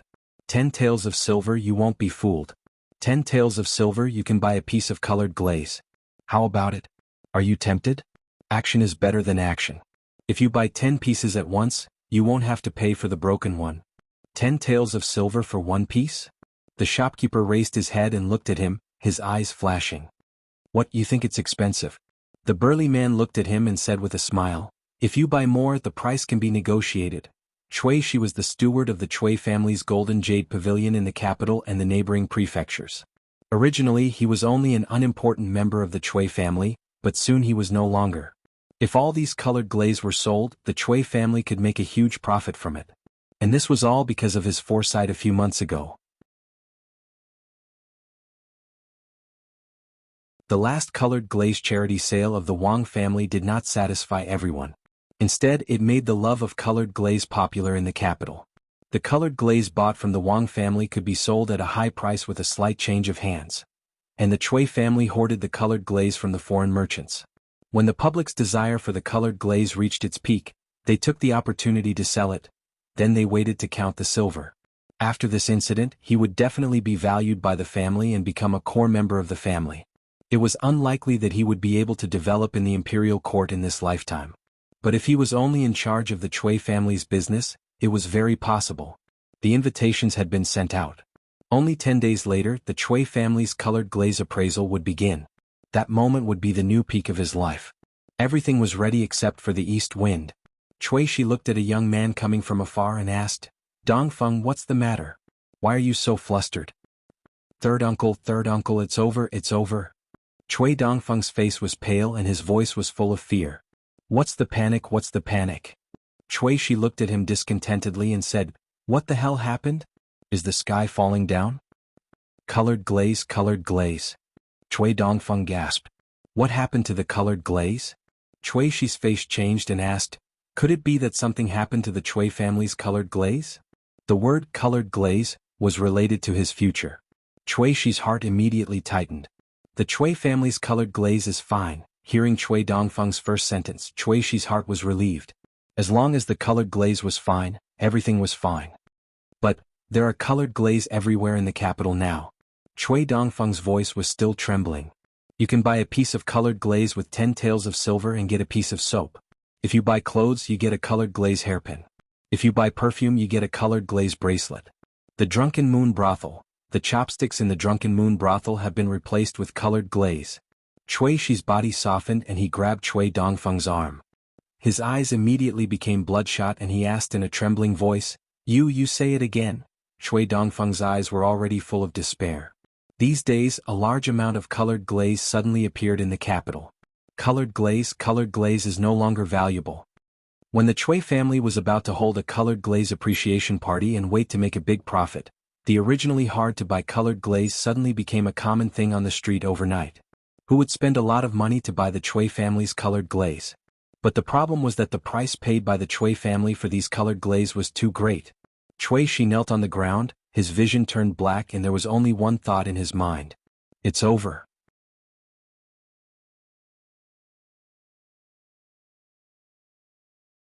Not far away there was already a noisy sound of footsteps coming. Li Yi still overestimated the patience of the Chui family. In just half a year the price of colored glaze fell from the clouds to the ground. If it continued for a few more days, there would still be a big profit to be made. However, he also knew that this matter should end here. This kind of money could not be earned too much. If it continued, the fragile economic system of the Jing kingdom might be at risk of collapse. The old emperor would be angry with him. While thinking about these things, Wang Yong hurriedly walked in from the outside. As soon as he entered the door, he asked with a face full of joy, Brotherly, have you heard the Chui family?" Li nodded, sighed and said, "The Chui family, this time the Chui family, I'm afraid, will lose millions of taels of silver."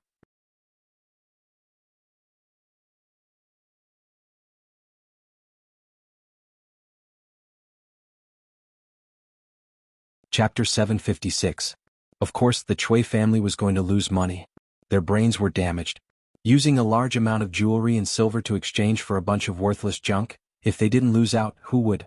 However, everyone knew that this couldn't be blamed on the Chui family.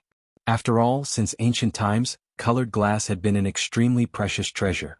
This was not only reflected in its value, but also its significance. Crystal clear and radiant, it was already very attractive. It was also a Buddhist treasure, symbolizing good fortune. Ordinary people wouldn't be able to see it in their lifetime. Who would have thought that such a good treasure would become cabbages on the side of the road overnight? Previously it was worth 3,000 taels of silver, but now it could only be used as a token to buy clothes. Buy one and get two free. The difference was like heaven and earth. No matter how smart one was, they wouldn't have thought of it. No wonder the Chui family suffered a loss. The rarer something was, the more expensive it was. It was all because in such a short period of time, too much colored glass had appeared in the capital, and the price of colored glass was dropping by the day. The crystal was clear and colorful and it was beautiful, but that kind of crystal clear and colorful thing was everywhere in the capital, so who would want it? This time, the nobles in the capital were all dumbfounded. A few months ago, they spent thousands of taels of silver to buy the colored glass wares. In the blink of an eye, it was worthless. No one would feel good about this. This time they were screwed over by the Wang family. The monks were equally dumbfounded. Other people's colored glass wares were at most 1,000 taels of silver, but their colored Buddha statues were worth no less than 10,000 taels of silver. There were countless people who secretly complained about the royal family and the Wang family, but they didn't dare to show it on the surface. After all, among the two families either one was extremely powerful. Even the nobles couldn't afford to offend them. However, when they heard that the head of the Wang family smashed hundreds of colored glass wares in front of everyone, the complaints in their hearts lessened and turned into mockery and schadenfreude. The Wang family actually still had so many colored glass wares. They must be thinking of making a few more windfalls in the future. Otherwise, why would they hold the colored glass appreciation convention? Now that colored glass was worthless, although they suffered a loss compared to the Wang family's loss, it was simply a drop in the bucket. People were always like this. When they were unlucky, they couldn't help but feel better when they knew that others were even more unlucky than them. Of course, it was not all a loss for them. The colored glaze that the royal family and the Wang family sold to them were all donations. Everyone was registered, and a large portion of it went to the national treasury. At least, it left a record with the emperor, which could prove that they had done their best for the country. The silver was not all for naught. The Chui family was different. According to the calculations of some people, the Chui family's loss this time was at least 4 million taels of silver. What kind of concept was 4 million taels of silver? It was almost a third of the Jing kingdom's annual tax revenue. No matter how deep the Chui clan's resources were, this number was still a heavy blow to them.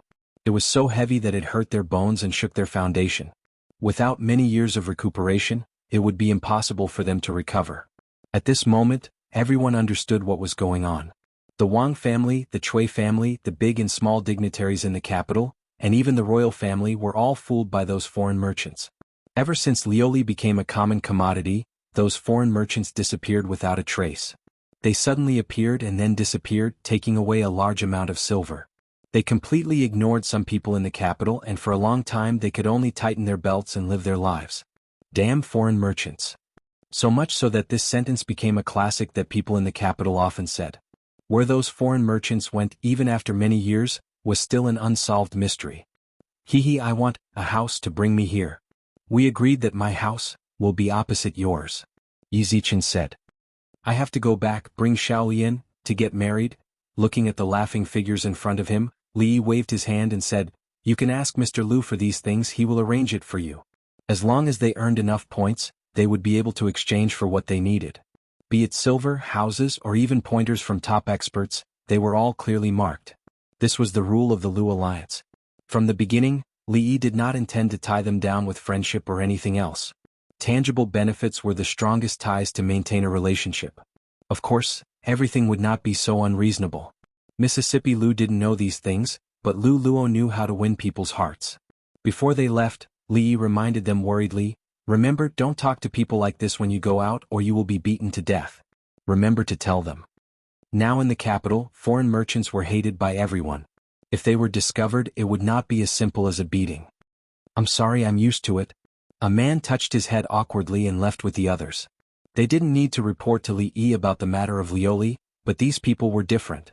They were the ones in charge of contacting the Qi kingdom. The news of lioli's worthless value would soon reach the Qi kingdom, and they needed to go there to make some arrangements. Young master, isn't it too much to earn so much money? Fang scratched his head and couldn't force out a complete sentence. 2 years ago he was still risking his life for a few copper coins. How long had it been? The amount of money he had passed through was already in the millions. When he thought about it, there was always a feeling of unease in his heart. It is a little too much. Li nodded. Although this method of earning money was fast, it seemed to be similar to cheating and swindling people. If one cheated too many people, they would suffer retribution. However, the old emperor was personally involved in this matter. Without his approval, there wouldn't be a lioli bazaar. Even if there was retribution, the reputation of the royal family and the Wang family was much greater than that of the Li family. The soup is ready. I'll go take a look. Li walked towards the kitchen and waved at him. Go ahead. When you pass by Willow Lane, help me get some osmanthus cakes. They were now in the new residence in the capital. This place was not far from the School of Mathematics and the Imperial Palace. The environment was quiet and secluded, and it was some distance away from the noisy market. There was a slope behind the house. The slope was not steep, but standing at the top of the slope, one could overlook the surrounding scenery. The most eye-catching thing was the artificial lake of the School of Mathematics and Mathematics. At dusk, it would feel good to hold Rui's hand and take a walk there. What he had to do every day was to wake up early. Before the morning market dispersed, he would cross a few streets to buy some fresh vegetables. Sometimes he would carry a fresh fish and stop at Willow Lane to rest for a while. When the sun rose to 45 degrees Celsius, he would return home to prepare dinner. He didn't need to do any of the procedures. At most, a maidservant would help him pick the vegetables and light the fire. At this time Yongning would bring a small stool and sit down to watch. The Tsundra Lolita wanted to help but was always a nuisance. This kind of life was good enough. Li scooped a bowl of soup and tasted it.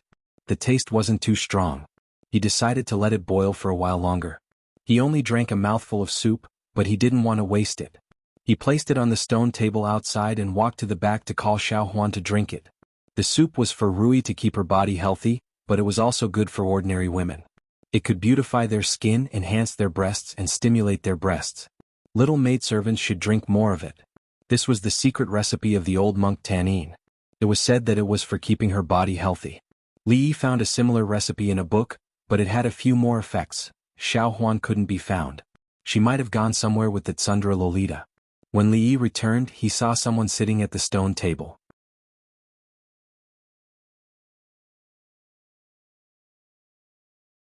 The bowl of soup had already been emptied. This soup tastes good. It took a long time. It's good for the body. Li looked at the middle-aged man sitting there and smiled. Drink more if you like it. You're tuning in to the Han Li's Wuxia Adventures YouTube channel. We're so grateful for your support, and don't forget to subscribe to join us on this incredible journey through captivating stories. Your generosity through donations truly makes a world of difference, as it's the primary source of revenue that allows me to expand and enhance this channel for you.